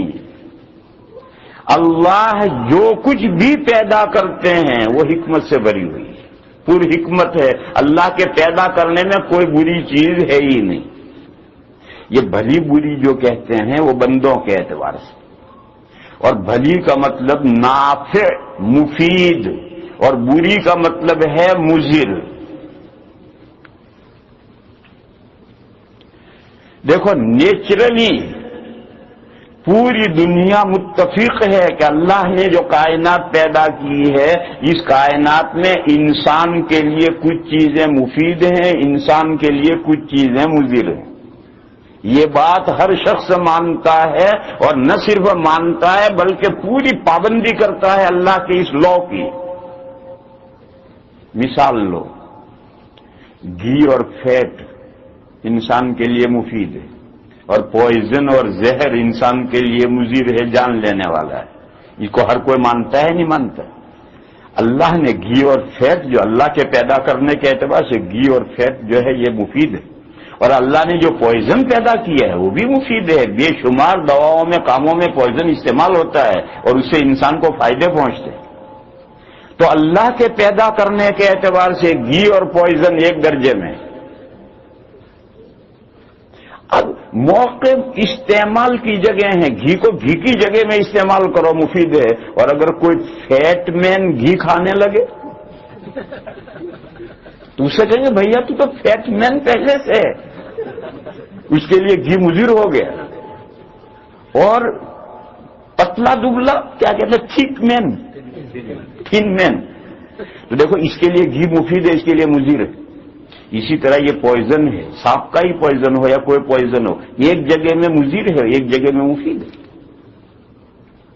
تو معلوم ہو کہ اللہ کے پیدا کرنے کے اعتبار سے ہر چیز خیر ہی خیر ہے، مگر انسان کے اعتبار سے کسی انسان کے لیے کوئی چیز مفید ہوتی ہے اور کوئی چیز مضر ہوتی ہے، فزیکلی طبیعیاتی طور پر مفید اور مضر ہوتی ہے، اور انسان پوری پابندی سے اس لا آف نیچر کی پابندی کرتا ہے۔ کوئی شخص جو مفید ہے وہی کھاتا ہے، مضر نہیں کھاتا۔ اور انسان ہی نہیں، تمام جانور، بھینس چر رہی ہے، بیچ میں ایک پودا چھوڑ دے گی، نہیں کھائے گی۔ وہ جانتی ہے کہ یہ پودا میرے لیے مضر ہے، وہ نہیں کھائے گی، بیچ میں سے نکال دے گی، چھوڑ کر آگے بڑھے گی۔ ہر جانور جانتا ہے کہ میرے لیے کیا مفید ہے، کیا مضر ہے۔ جو مفید ہے اسی کو کھاتا ہے، جو مضر ہے اسے نہیں کھاتا ہے، اور انسان بھی یہی کرتا ہے۔ اب یہ کہ یہ چیز انسان کے لیے مفید ہے، یہ چیز مضر ہے، یہ پودا بھینس کے لیے مفید ہے، یہ پودا بھینس کے لیے مضر ہے، وائی؟ اس کا جواب یہ کہ اللہ تعالیٰ نے طے کیا ہے، اس میں تمہیں وائی فائی کرنے کی ضرورت نہیں۔ یہ بھلی بری تقدیر اللہ کی طرف سے کہ اللہ نے بھینس کے لیے یہ پودے مفید رکھتے ہیں، یہ پودا مضر بنایا ہے، اور بھینس اس لا کا پابندی کرتی۔ طوطے کے لیے، کبوتر کے لیے ایک چیز مفید ہے، ایک مضر ہے، اور وہ پرندے اس کی پوری پابندی کرتے ہیں، وہ اللہ نے ان کے لیے بنایا ہے۔ یہ بھینس کے لیے بھلی بری تقدیر بھی اللہ کی طرف سے ہے، کبوتر کے لیے بھلی بری تقدیر اللہ کی طرف سے ہے۔ اسی طریقے سے انسان کے لیے بھلی بری تقدیر اللہ کی طرف سے۔ تقدیر مانے پلاننگ، لفظ تقدیر کے معنی پلاننگ۔ انسان کے لیے اللہ نے پلاننگ کی ہے کہ تیرے لیے فلاں چیز مفید ہے، فلاں چیز مضر ہے، اور انسان اللہ کی ہوئی اس پلاننگ کا تجربات کی روشنی میں علم حاصل کرتا ہے، اور علم حاصل کر کے پوری مضبوطی کے ساتھ پابندی سے اس کے مطابق زندگی گزارتا ہے، اس کے خلاف نہیں کرتا۔ اب آؤ آگے، اللہ جل شانہ امن والہ نے یہی پلاننگ کی ہے انسان کے لیے آخرت میں مفید اور مضر ہونے کے اعتبار سے۔ اعمال کی پلاننگ کی ہے، اوصاف کی پلاننگ کی ہے، اور چیزوں کی پلاننگ کی ہے، تینوں کی پلاننگ کی ہے آخرت میں مفید اور مضر ہونے کے اعتبار سے۔ اور انسان اپنے تجربے سے اسے نہیں پا سکتا، سمجھ سکتا۔ اس کو انبیاء آ کر بتلاتے ہیں کہ اللہ کی یہ پلاننگ ہے۔ نماز پڑھنا آخرت میں انسان کے لیے مفید ہے، اور زنا کرنا مضر ہے۔ آج دنیا میں بہت سے لوگ ہیں وہ نماز نہیں پڑھتے، زنا ہی کرتے رہتے ہیں، وہ جانتے ہی نہیں۔ لیکن اللہ کے نبیوں نے، اللہ کی کتابوں نے، اللہ کی وحیوں نے یہ بتایا کہ آخرت میں تمہارے لیے نماز پڑھنا مفید ہے، زنا مضر ہے، لہذا نماز پڑھو، زنا سے بچو۔ اب کوئی کہے وائے وائی فائی کچھ نہیں، یہ تقدیر ہے اللہ کی بھلی بری تقدیر ہے کہ یہ کام آخرت میں تمہارے لیے بھلا ہوگا، یہ کام آخرت میں تمہارے لیے برا ہوگا، اور اس کو مانو، وائے وائے مت کرو۔ اسے نبیوں نے اور اللہ کی کتابوں نے جو بتلایا، اطلاعات دیے، انفارمیشن دیا، اسے مانو اور اس کے مطابق پابندی کرو۔ جیسے نیچرلی تم فزیکلی پابندی کرتے ہو بھلی بری تقدیر کی، یہاں بھی پابندی کرو اعمال میں۔ دوسرے ہیں اوصاف۔ اوصاف دیکھو، انسان کے انسائیڈ اللہ نے صفات رکھی ہیں۔ اگر آدمی کے نرم دلی رکھی ہے تو سخت دلی اور غصہ بھی رکھا ہے۔ آدمی میں نرم دلی بھی ہے، غصہ بھی۔ آدمی میں بزدلی رکھی ہے تو بہادری بھی رکھی۔ آدمی میں سخاوت رکھی ہے تو مکھی چوس بھی بنائے۔ بے شمار صفات اندر اللہ نے رکھی ہیں متضاد۔ دیکھو، یہ جتنی صفتیں اللہ تعالی نے پیدا کی ہیں، یہ ساری صفتیں بہتر ہی بہتر پیدا کی ہیں، کوئی بری صفت اللہ نے پیدا نہیں کی۔ سمجھو اس مضمون کو اچھی طرح۔ دیکھو، ہمارے اندر اللہ تعالیٰ نے بزدلی رکھی ہے، اور اس بزدلی کی وجہ سے آدمی جب میدان میں لڑائی، میدان جنگ میں اترتا ہے تو پورا ڈیفینس کا، بچاؤ کا سامان کر کے اترتا ہے۔ کیوں ڈیفینس کا سامان کر کے اترتا ہے؟ اس کے اندر بزدلی صفت رکھی اس لیے، اور اگر بزدلی صفت نہ ہوتی تو لکھ کی طرح سے جا کر کے ٹکرا جاتا اور مر جاتا۔ اللہ نے ہماری طبیعتوں میں بخیلی رکھی ہے، اگر بخیلی ہماری طبیعتوں میں نہ ہوتی تو ہمارے پاس نہ گھر ہوتا نہ بیلنس ہوتا۔ جانوروں کے پاس، پرندوں کے پاس کہاں گھر ہے اور کہاں بیلنس ہے؟ ہمارے پاس جو گھر اور بیلنس ہے وہ اس بخیلی کے نتیجے میں۔ اللہ نے بھولنے کا مادہ رکھا ہے، یہ تو اللہ کی اتنی بڑی نعمت ہے کہ اس سے بڑی کوئی نعمت نہیں، بھول کا مادہ۔ آپ مثال غور کیجئے، ایک آدمی کا اکلوتا بیٹا ہے، مر گیا، کیا حال ہو کر رہ جاتا ہے؟ نہ نیند آتی ہے، نہ کھانے کو، نہ آنسو تھمتے ہیں۔ میرے بھائیوں، اگر یہ بیٹے کی وفات کا یہ صدمہ آدمی نہ بھولے تو ہفتے کے بعد یہ بھی قبرستان جائے، ایک ہفتے میں وہ بھی اس بیٹے کے پیچھے پیچھے جائے گا۔ مگر ہوتا یہ ہے کہ ایک دو دن تک تو صدمہ اتنا ہے کہ آنسو تھمتے ہی نہیں، پھر صدمہ بھولنے لگتا ہے، پھر دن میں 5-7 مرتبہ یاد آتا ہے، بھولتا ہے، یاد آتا ہے، پھر ایک ہفتے کے بعد میں کبھی 24 گھنٹے میں ایک مرتبہ بیٹا یاد آتا ہے، پھر سال بھر گزرنے کے بعد ایسا بھول جاتا ہے کہ یاد ہی نہیں آتا ہے۔ کوئی یاد دلائے تب یاد آتا ہے اور زندگی نارمل ہو جاتی ہے۔ یہ بھول کا مادہ اللہ نے رکھا ہے تو زندگی نارمل ہو گئی، اور اگر یہ بھول کا مادہ نہ ہوتا تو انسان پنپ ہی نہیں سکتا تھا اس دنیا میں۔ لیکن یہی صفات، بزدلی، غصہ،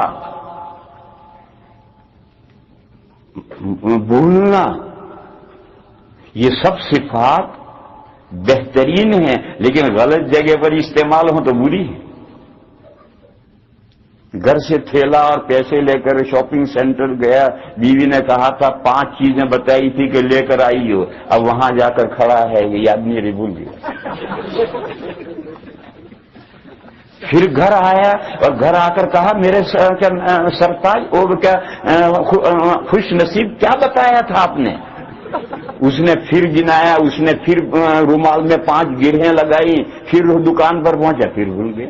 گرہیں تو سب دکھ رہی ہیں مگر کائے کی گرہیں یہی بھول گیا، تو صبح سے شام تک اپ ڈاؤن ہی کرے گا۔ میرے بھائیوں، بھول اس درجے پر چلی جائے تو پھر اب کوئی بھول اچھی صفت نہیں ہے، اب جاؤ ڈاکٹر کے ہیں۔ بزدلی اچھی صفت ہے، مگر کب اچھی صفت ہے؟ غلط جگہ پر دشمن سے مقابلے کا وقت آیا تو دروازہ اندر سے بند کر چارپائی کے نیچے گھس کر کہتا نعرہ تکبیر۔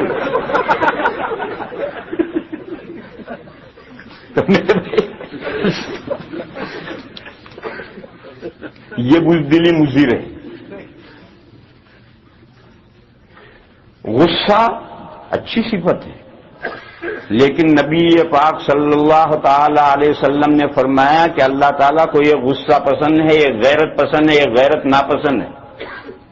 اگر کوئی شخص اپنی فیملی میں ڈاؤٹ فل کوئی بات دیکھے اور اس سے غصہ آئے تو یہ تو غصہ اللہ کو پسند ہے، لیکن خامخواہ گھر سے گیا تو باہر تالا بند کر کے جا رہا ہے۔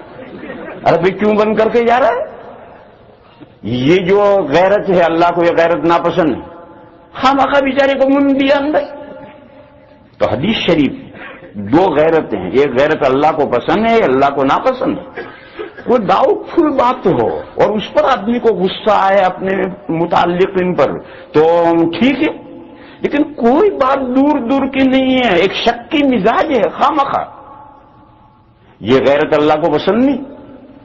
تو وہ غصے کے موقع پر غصہ اور دوسرے موقع پر غصہ جو غیر، میں مثال یہ سمجھا رہا ہوں کہ اندر جو انسائیڈ صفات ہیں یہ صفات سب، اسی طرح سے دوسری مثال لو، رحم دلی اچھی صفت ہے، لیکن وہ اچھی صفت ہے کب؟ جب اس کے محل میں رحم دلی ہو، اور سانپ کے بچے پر رحم دلی کرو گے تو پھر یہ رحم دلی کی جگہ نہیں، رحم کرنے کے موقع ہے وہاں رحم کرو گے تو اچھی صفت ہے، سانپ کے بچے پر رحم کرو گے وہ رحم تھوڑی ہے۔ دیکھو نبی پاک صلی اللہ تعالی علیہ وسلم کی سب سے بڑی صفت جو قرآن کریم میں آئی ہے رحمت للعالمین آئی ہے، سارے جہانوں کے لیے مرسی، مگر حضور نے بھی جنگیں لڑی ہیں اور 19 جنگیں لڑی ہیں، حضور نے بھی جنگیں لڑی ہیں، 19 جنگیں لڑی ہیں۔ تو اب کوئی کہے تو مرسی کے خلاف ہے، نہیں مرسی نہیں، مرسی کا محل اور ہے اور یہ جنگ کا محل اور ہے۔ تو رحم ایک اچھی صفت اس کے محل میں اچھی ہے، غیر محل میں وہ اچھی نہیں۔ گھی بہترین ہے لیکن لوٹا بھر کے پی لیا تو لوٹا لے کر اپ ڈاؤن کرتے کرتے پھر جائے گا۔ ارے بھائی اس کے لمٹ سے پی تو وہ مفید ہے۔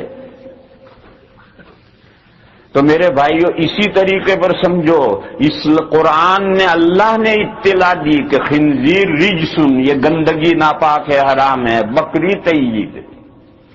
کوئی کہتا وائی فائی کچھ نہیں، بھری بری تقدیر اللہ کی طرف سے مانو، یہ وہ چیز ہے۔ بکری اور خنزیر دنیا کے اعتبار سے جانور ہے، بیچارے دونوں گھوم رہے ہیں، اسٹریٹ میں گھوم رہے ہیں، لیکن نہیں، کھانے کے اعتبار سے ایک کا کھانا حرام ہے اور آخرت میں اس پر سزا ملے گی، ایک کا کھانا طیب ہے، آخرت میں اس پر کوئی سزا نہیں ملے گی۔ تو یہ تین چیزیں ہیں، ایک اعمال، اعمال کے بارے میں بھی بھلی بری تقدیر ہے کہ فلاں فلاں کام تمہارے لیے مفید ہیں آخرت کے اعتبار سے، اور فلاں فلاں کام تمہارے لیے مضر ہیں آخرت کے اعتبار سے۔ سچ بولنا تمہارے لیے مفید ہے آخرت کے اعتبار سے، جھوٹ بولنا تمہارے لیے مضر ہے۔ یہ بھلی بری تقدیر ہے، اس میں وائی نہیں چلے گی، اس کو مانو کہ اللہ نے یہ کام آخرت کے اعتبار سے ہمارے لیے مفید بنایا ہے اور یہ کام ہمارے لیے مضر بنایا ہے۔ اسی طریقے پر اعمال کے ساتھ اوصاف، ہمارے اندر جو اچھے بری صفات ہیں یہ سب اچھی بری موقع اور محل کے اعتبار سے بنتی ہیں، اور اس کے لیے جو اللہ تعالیٰ نے تقدیر اور پلاننگ کی ہے اس پلاننگ کو مانو۔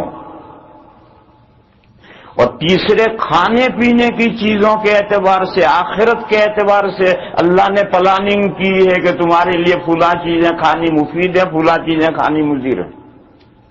یہ تین بھلی بری تقدیریں ہیں، پلاننگ ہیں، اس پلاننگ کو اللہ کی طرف سے مانو۔ جب اللہ کی طرف سے مانو تو یہ مسئلہ لا الہ الا اللہ میں سے نکلا یا نہیں نکلا؟ یہ مسئلہ بھی لا الہ الا اللہ میں سے نکلا۔ اللہ ہیں، انہوں نے اپنے بندوں کے لیے پلاننگ کی ہے، بھلی بری تقدیر تجویز کی ہے، لہذا اس کو مان کر کے اعمال کرو تو اللہ کی اس تجویز کو سامنے رکھ کر اچھے اعمال کرو، برے کاموں سے بچو۔ صفات جو تمہارے اندر اللہ نے پیدا کی ہیں اس کو بھی بھلی بری صفات ہیں، اپنی صفات کو بھلی جگہ میں استعمال کرو۔ غصہ بری چیز ہے لیکن کسی جگہ پر اچھی چیز بھی۔ حدیث شریف میں ہے کہ اگر اللہ کے احکام کی خلاف ورزی کی جاتی تو حضور کو اتنا غصہ آتا تھا کہ جیسے رخسار میں انار نچوڑ دیے گئے۔ تو وہ رحمت للعالمین بھی تھے، لیکن موقع پر غصہ بھی اتنا آتا تھا۔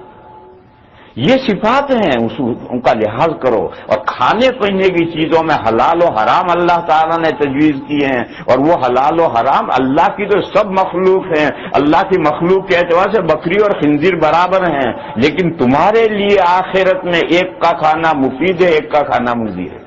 یہ بھلی بری تقدیر پر ایمان لا کر نبیوں نے جو احکام دیے ہیں اس کے مطابق زندگی گزارو۔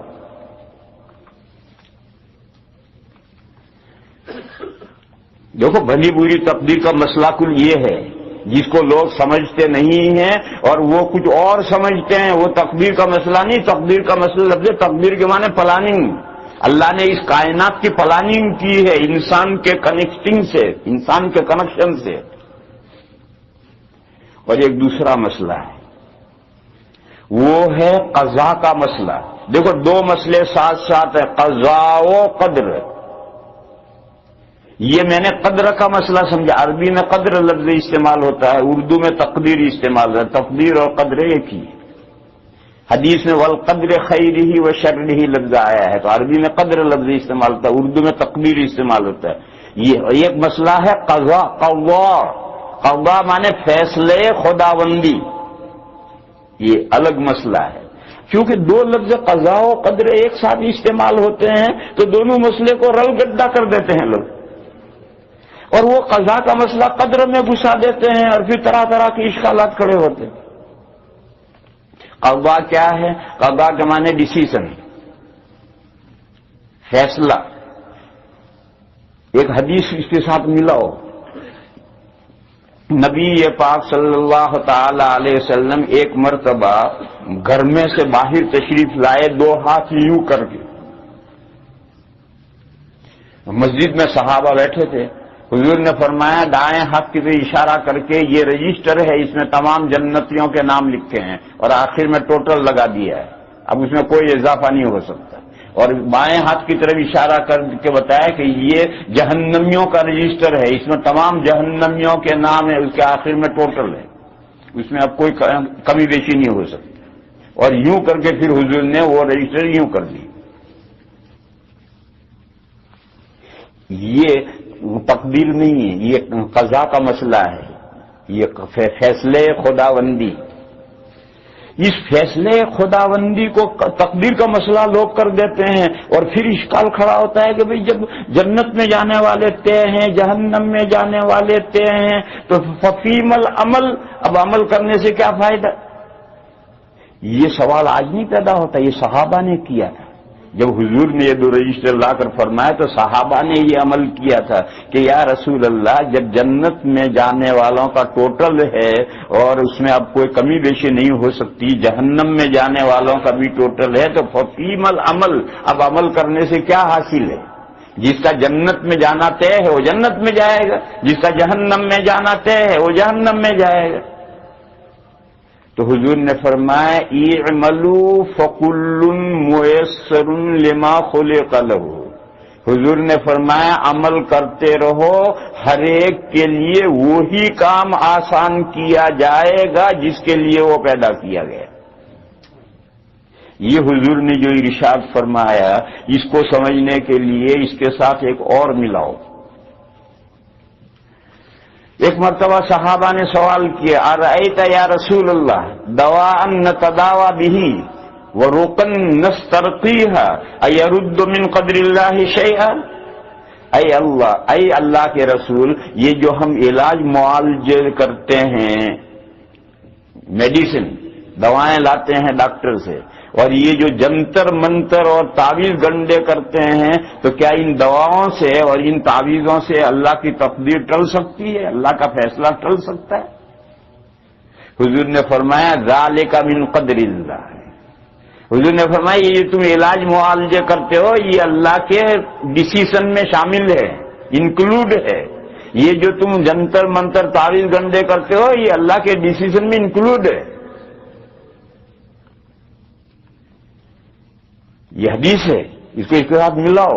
اب سمجھو، اللہ کا جو ڈیسیژن ہے اس ڈیسیژن میں سب سلسلہ اسباب و مسببات کا سلسلہ شامل ہے کہ فلاں بندہ جنت میں جائے گا تو ایمان لائے گا، پھر یہ نیک عمل کرے گا، یہ نیک عمل کرے گا، یہ نیک عمل کرے گا، کرتے کرتے ایمان پر وفات پائے گا اور جنت میں جائے گا۔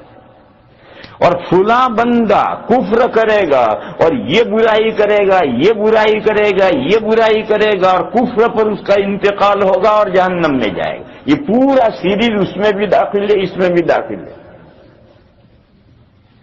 صرف یوں فیصلہ نہیں ہے کہ زید جنت میں جائے گا، بکر جہنم میں جائے گا، ایسا فیصلہ نہیں ہے، پورا فیصلہ اس طرح سے ہے۔ اور یہ جو پورا سلسلہ ہے اس سلسلے میں یہ ہے کہ اللہ کی جو مخلوقات ہیں ان مخلوقات میں انسان ایک ایسی مخلوق ہوگی جو پارشیلی اختیار رکھے گی۔ اللہ نے اس مخلوق کو پیدا ہی ایسا کیا ہے جس کے پاس پارشیلی اختیار ہے، ٹوٹلی کمپلیٹلی نہیں۔ اور دیگر جانوروں کے پاس میں پارشیلی بھی اختیار نہیں ہے، وہ مجبور ہے۔ دو مثالوں سے سمجھو۔ حضرت علی کرم اللہ تعالی وجہہ کے پاس میں ایک آدمی آیا ہے، اس نے کہا میں مختار ہوں یا مجبور، میں جو کچھ کرتا ہوں اپنے اختیار سے کرتا ہوں یا مجبور؟ تو حضرت علی نے فرمایا اپنے اختیار سے بھی کرتا ہے اور مجبور بھی ہے، دونوں باتیں جمع ہیں، تو مختار بھی ہے اور مجبور بھی ہے۔ اس نے کہا یہ کیسے؟ حضرت نے فرمایا کھڑے ہو جاؤ۔ کھڑا ہو گیا۔ حضرت نے فرمایا ایک پیر اٹھا لو، ایک پیر اٹھا لیے۔ حضرت نے فرمایا دوسرا اٹھا لو، دوسرا کیسے اٹھاؤں؟ تو حضرت نے فرمایا دیکھو اتنے تم مختار تھے، اب مجبور ہو۔ حضرت علی نے سمجھایا کہ دیکھو یہاں تک تمہارا اختیار تھا، آگے تو مجبور ہو گئے۔ یعنی ہر معاملے کا جو آخری سیرا ہے اس میں آدمی مجبور ہے، وہ خلق کا پیدا کرنے کا سیرا ہے، اور اسباب کے اختیار کا جو شروع کا سلسلہ ہے اس میں مختار ہے۔ دوسری مثال لو، گاؤں میں ایک بھینس کھونٹے سے کھل گئی، بھاگی، اس نے اپنی جولان میں بچہ اس کے پیروں میں بھینس کے آ گیا، بچہ مر گیا۔ پھر آگے بڑھی، ایک دوسرا بچہ پیروں میں آیا، وہ بھی مر گیا۔ پھر آگے بڑھی، ایک تیسرا بچہ پیروں میں آیا، وہ بھی مر گیا۔ پھر بہرحال بھینس پر کنٹرول کر لیا۔ بتاؤ پہلے بچہ اس کے پیروں میں مر گیا، اس کے بعد جب دوسرا بچہ پیروں میں آیا تو بھینس کے دل کا کیفیت پہلے سے اور دوسرے میں کوئی فرق ہے؟ کوئی فرق نہیں۔ جیسا بے تکلف اس نے پہلے بچے کو کچل دیا ہے، اسی دل کی کیفیت کے ساتھ دوسرے بچے کو کچلا ہے، اور اسی دل کی کیفیت کے ساتھ تیسرے بچے کو کچلا ہے۔ اور اگر انسان کی گاڑی میں خدا نہ خواستہ کوئی بچہ آ جائے تو اس کے دل کا یہ حال ہوگا کہ آئندہ 20 سال تک وہ غلطی نہیں کبھی لوٹائے گا۔ جب کوئی بچہ دودھ لے جائے فوراً محتاط ہو جائے گا، اور دوسرا بچہ اس کی گاڑی میں اسی رو میں مر نہیں سکتا ہے، تیسرے کا تو سوال ہی نہیں ہے۔ کیوں؟ جو پہلا بچہ بھول سے بے خبری میں بچہ اس کی گاڑی میں مر گیا، اس کا اثر اس کے دل نے قبول کیا ہے اور بھینس نے کوئی قبول نہیں کیا ہے۔ یہ فرق ہے کہ انسان شروع میں اختیار رکھتا ہے تو انسان سمجھتا ہے کہ میری بھول سے، میری غلطی سے بچہ مرا، اور بھینس یہ نہیں سمجھتی، بھینس جانتی میرا کیا ہے۔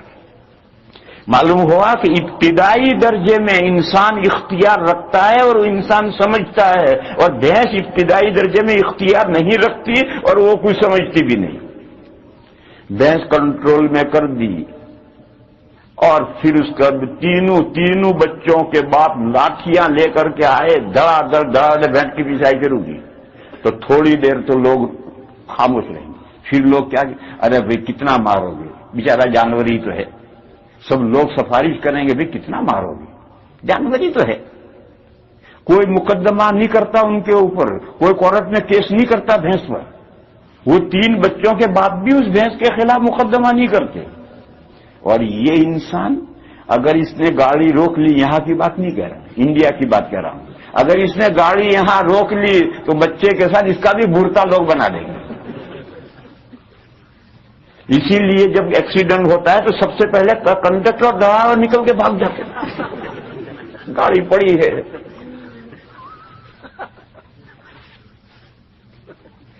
اور لوگ یہ کہیں گے اس خبیث کے مقدمہ کر کیفر کردار تک پہنچا، سزا دو پوری۔ تو دیکھو انسان کے ساتھ معاملہ اور ہے، اگر معلوم ہو جائے کسی نے بھول سے نہیں جان کر بچے کو مارا ہے تو ہر آدمی یہ چاہے گا کہ اس کو کیفر کردار تک پہنچایا جائے۔ اور بھینس کے خلاف کوئی سبھی سفر چلی جانوری ہے۔ معلوم ہوا کہ انسان کا شروع کا کچھ حصہ اختیار رکھنا یہ سب جانتے ہیں، خود مجرم بھی جانتا ہے، دوسرے بھی سمجھتے ہیں، اور آخری درجے کو تو بہرحال اللہ کے اختیار میں۔ اور بھینس کا شروع سے آخر تک کوئی اختیار ہی نہیں، یہ بات بھینس بھی جانتی ہے اور لوگ بھی جانتے ہیں۔ اب رہی یہ بات کہ انسان کا شروع کا درجہ اختیار میں ہے، آخری درجہ اختیار میں نہیں، اس کی کیا دلیل؟ دیکھو اس کی دلیل نقلی تو قرآن میں ہے، وَمَا تَشَاءُونَ إِلَّا أَن يَشَاءَ اللَّهُ رَبُّ الْعَالَمِينَ، نہیں چاہو گے تم مگر یہ کہ رب العالمین چاہیں۔ اللہ کے چاہے بغیر ہم انسان چاہ بھی نہیں سکتا۔ نقلی دلیل تو یہ ہے کہ انسان کا ہر عمل، ہر فعل، حتیٰ کہ انسان کا چاہنا بھی اللہ کے چاہنے کے تابع۔ اور عقلی دلیل سنو، بہت چھوٹی سی ہے، غور کرو۔ ہم اللہ کی مخلوق ہیں، جب ہم اللہ کی مخلوق ہیں تو اللہ کے کنٹرول سے باہر ہو سکتے ہیں؟ سوچو، اللہ کی مخلوق اللہ کے کنٹرول سے باہر ہو سکتی؟ تو ہمارا کوئی فعل اللہ کے کنٹرول سے باہر ہو ہی نہیں سکتا۔ اور اگر ہم اللہ کے کنٹرول سے باہر ہو گئے تو ہم ہی اللہ بن گئے، تب تو ہم ہی اللہ بن گئے۔ اللہ ہمارا کچھ نہیں بگاڑ سکتے تو ہم اللہ ہوئے، جس کا کوئی کچھ نہ بگاڑ سکے وہ اللہ ہے۔ لہذا ہم بندے ہیں، ہم اللہ کی مخلوق ہیں، ہمارا کوئی حال اللہ کے کنٹرول سے باہر نہیں ہو سکتا۔ لہذا ہمارا چاہنا بھی اللہ کے چاہنے کے ماتحت ہے، ہمارا ہر کام اللہ کے ماتحت ہے۔ پھر ہمارا اختیار بھی ہے، اختیار پارشلی ہے، ٹوٹلی نہیں ہے۔ اور ہر فعل کا آخری سرا اللہ کے اختیار میں۔ یہ جو شروع کا ابتدائی سرا ہمارے اختیار میں ہے، اسی پر جزا و سزا ہے۔ برائی کرو گے سزا ملے گی، یہ شروع کا جو اختیار ہے اس کی بنیاد پر۔ اچھا کام کرو گے ثواب ملے گا، یہ شروع کا اختیار ہے۔ ہم نے اپنے اختیار سے اچھا کام کیا، ہم نے اپنے اختیار سے برا کام کیا۔ شروع کا حصہ، آخر کا ہر کام، آخری سرا اللہ کے اختیار میں ہے۔ اللہ کے اختیار سے بندے کا کوئی حال باہر ہو ہی نہیں سکتا ہے۔ یہی حضور نے فرمایا تھا کہ تم جو دوائیں کرتے ہو، تعویذ گنڈے کرتے ہو، یہ بھی اللہ کے ڈیسیژن میں شامل ہے کہ اللہ نے انسان کے بارے میں یہ ڈیسیژن لیا ہے کہ یہ پارشلی اختیار رکھنے والی مخلوق ہے اور وہ اپنے اختیار سے کام کرے گی، اور اس کے کام کا آخری اللہ کے پیدا کریں گے۔ اور وہ جو شروع میں اپنے اختیار سے دوا دارو کرے گا، علاج معالجہ کرے گا، یہ سب کام کرے گا، اسی پر جزا و سزا مرتب ہونے والی ہے۔ تو یہ ایک الگ مسئلہ ہے، یہ قضا کا مسئلہ ہے کہ اللہ تعالی نے پورے تمام اپنی کائنات کے بارے میں کوئی چیز امر منتظر نہیں ہے جو اللہ کو ازل میں نہ معلوم ہو، سب اللہ کو معلوم ہے۔ اور یہ ہے کہ انسان ایسی مخلوق ہوگی، بھینس ایسی مخلوق ہوگی، طوطا ایسی مخلوق ہوگی، اور یہ چونکہ بے اختیار ہیں لہذا ان کے لیے کوئی جزا و سزا نہیں ہے۔ انسان اختیار والی ہے اور ایک درجے تک کا اختیار ہے، اسی اختیار سے جو کام کرے گا، اور اختیار نہیں ہے، سوتے ہوئے کام کیا، کوئی جزا و سزا نہیں۔ کیوں؟ سوتے ہوئے جو انسان نے کام کیا اس میں اس کی پارشلی اختیار کا کوئی دخل نہیں، چوک گئے، اس کا کوئی گناہ نہیں۔ وہ سمجھا کہ کوئی کیا خرگوش ہے، اس نے تیر چلایا، گولی چلائی، اتفاق سے ایک آدمی جھاڑی میں پخانا کر رہا تھا، اس کو گولی لگ گئی، مر گیا۔ یہ قتل خطا ہے، اس کا کوئی گناہ نہیں۔ کیوں؟ اس نے اپنے ارادے سے اس کو نہ شکار سمجھ کے مارا ہے، وہ مرنے کی دیت تو آئے گی، اس کا خون بہا تو دینا پڑے گا، مگر گناہ نہیں۔ ایسے ہی بھول ہو جائے، چوک ہو جائے، اس سے گناہ نہیں ہے۔ کیوں؟ وہ اپنے اختیار سے کام نہیں کیا۔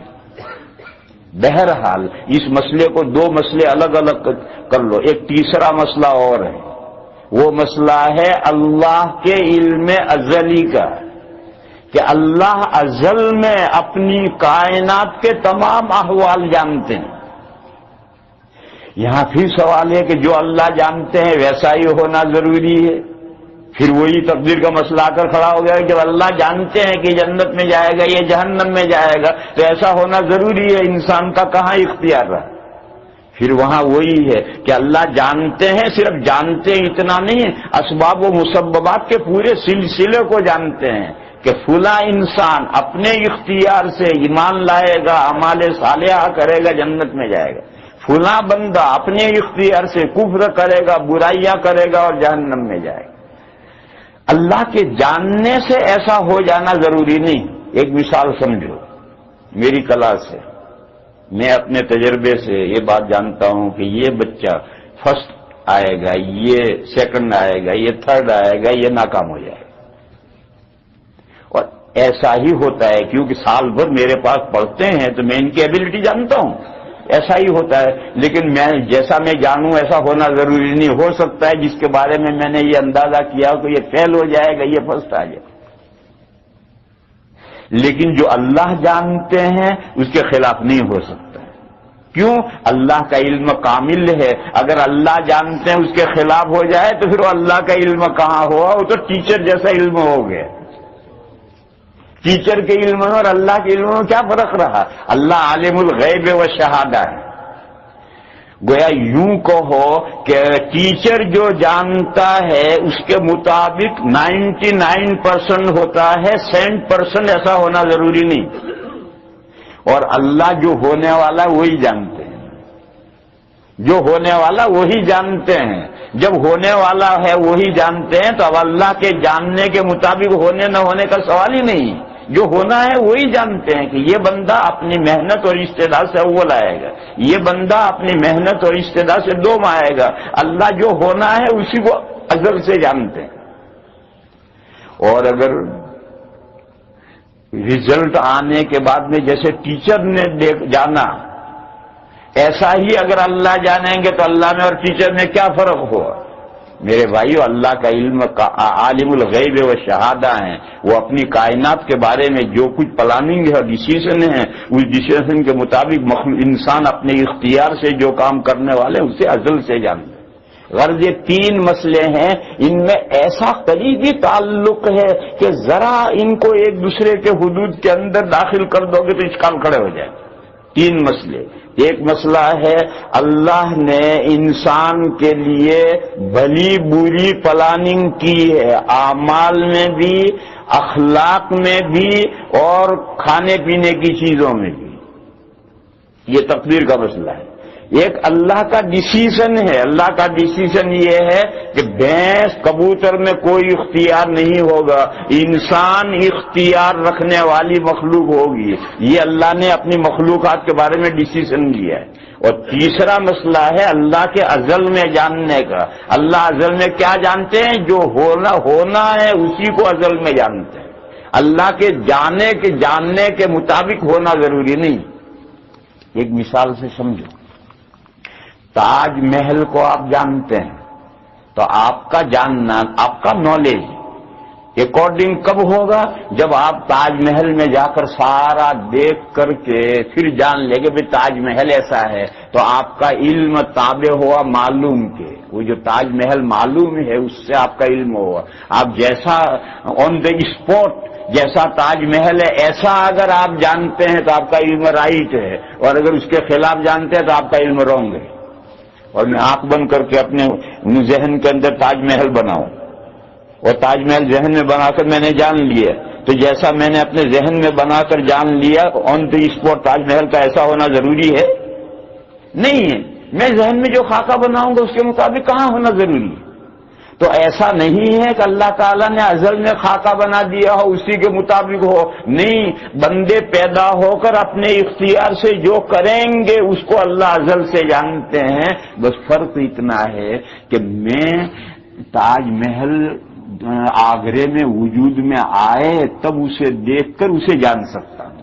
اللہ تعالیٰ کے تاج محل کے جاننے کے لیے ضروری نہیں کہ وجود میں آئے، اس کے وجود سے پہلے ازل سے اللہ جانتے ہیں۔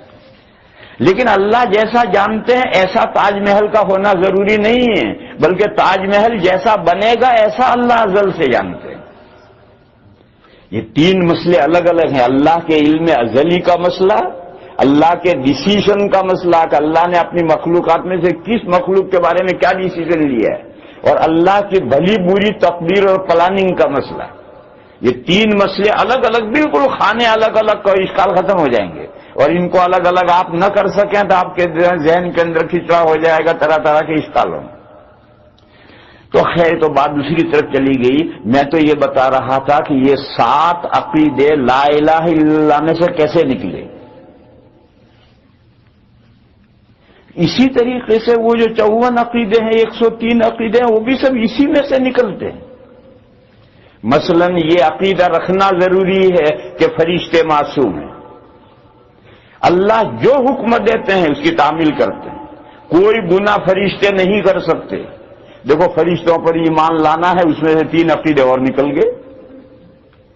یوں وہ سب عقیدے بڑھتے چلے جائیں گے، اور ان کو سمیٹو گے تو ایک عقیدہ لا الہ الا اللہ ہے۔ اس میں نے جو خاص نقطہ بتایا وہ یاد رکھنے کا ہے کہ لا الہ الا اللہ نجات ہے، لا الہ الا اللہ پر نجات ہے، مگر کون سا لا الہ الا اللہ؟ وہ لا الہ الا اللہ جس کے اندر محمد الرسول اللہ ہے، اس لا الہ الا اللہ پر نجات ہے۔ اور اگر اس لا الہ الا اللہ میں موسیٰ رسول اللہ تو ہے مگر عیسیٰ رسول اللہ نہیں ہے، محمد رسول اللہ نہیں ہے، تو اس لا الہ الا اللہ پر نجات نہیں ہے۔ وہ لا الہ الا اللہ جس میں عیسیٰ رسول اللہ تو ہے مگر محمد الرسول اللہ اس میں شامل نہیں ہے، تو اس لا الہ الا اللہ پر کوئی نجات نہیں ہے۔ اور میں نے یہ بتایا کہ کافر کا لفظ آج کل گالی بن گیا ہے، تو آپ ضروری نہیں ہے کہ آپ اس لفظ کو استعمال کریں۔ اس لفظ کے معنی نہ ماننے والے۔ نہ ماننے والے کیا نہ ماننے والے؟ آخری رسول جس کا پیریڈ چل رہا ہے اس کو اور اس کے دین کو اور اس کی کتاب کو نہ ماننے والے، یہ معنی ہے اس کی۔ تو میں تو یہ مثال دے رہا تھا، اصل مجھے یہ سمجھانا تھا کہ دین کی بنیادیں، اصل بنیاد قرآن کریم ہے، مگر اس قرآن کریم اس ربڑ کو کھینچو گے تو اس میں سے اور بنیادیں نکلیں گی۔ یہ مسئلہ مجھے تو اصل تو سمجھانا ہے، اور یہ تو مثال میں گئے اور کہیں سے کہیں نکل گئے۔ میں یہ سمجھتا ہوں کہ اب آپ حضرات کا ذہن بھی بہت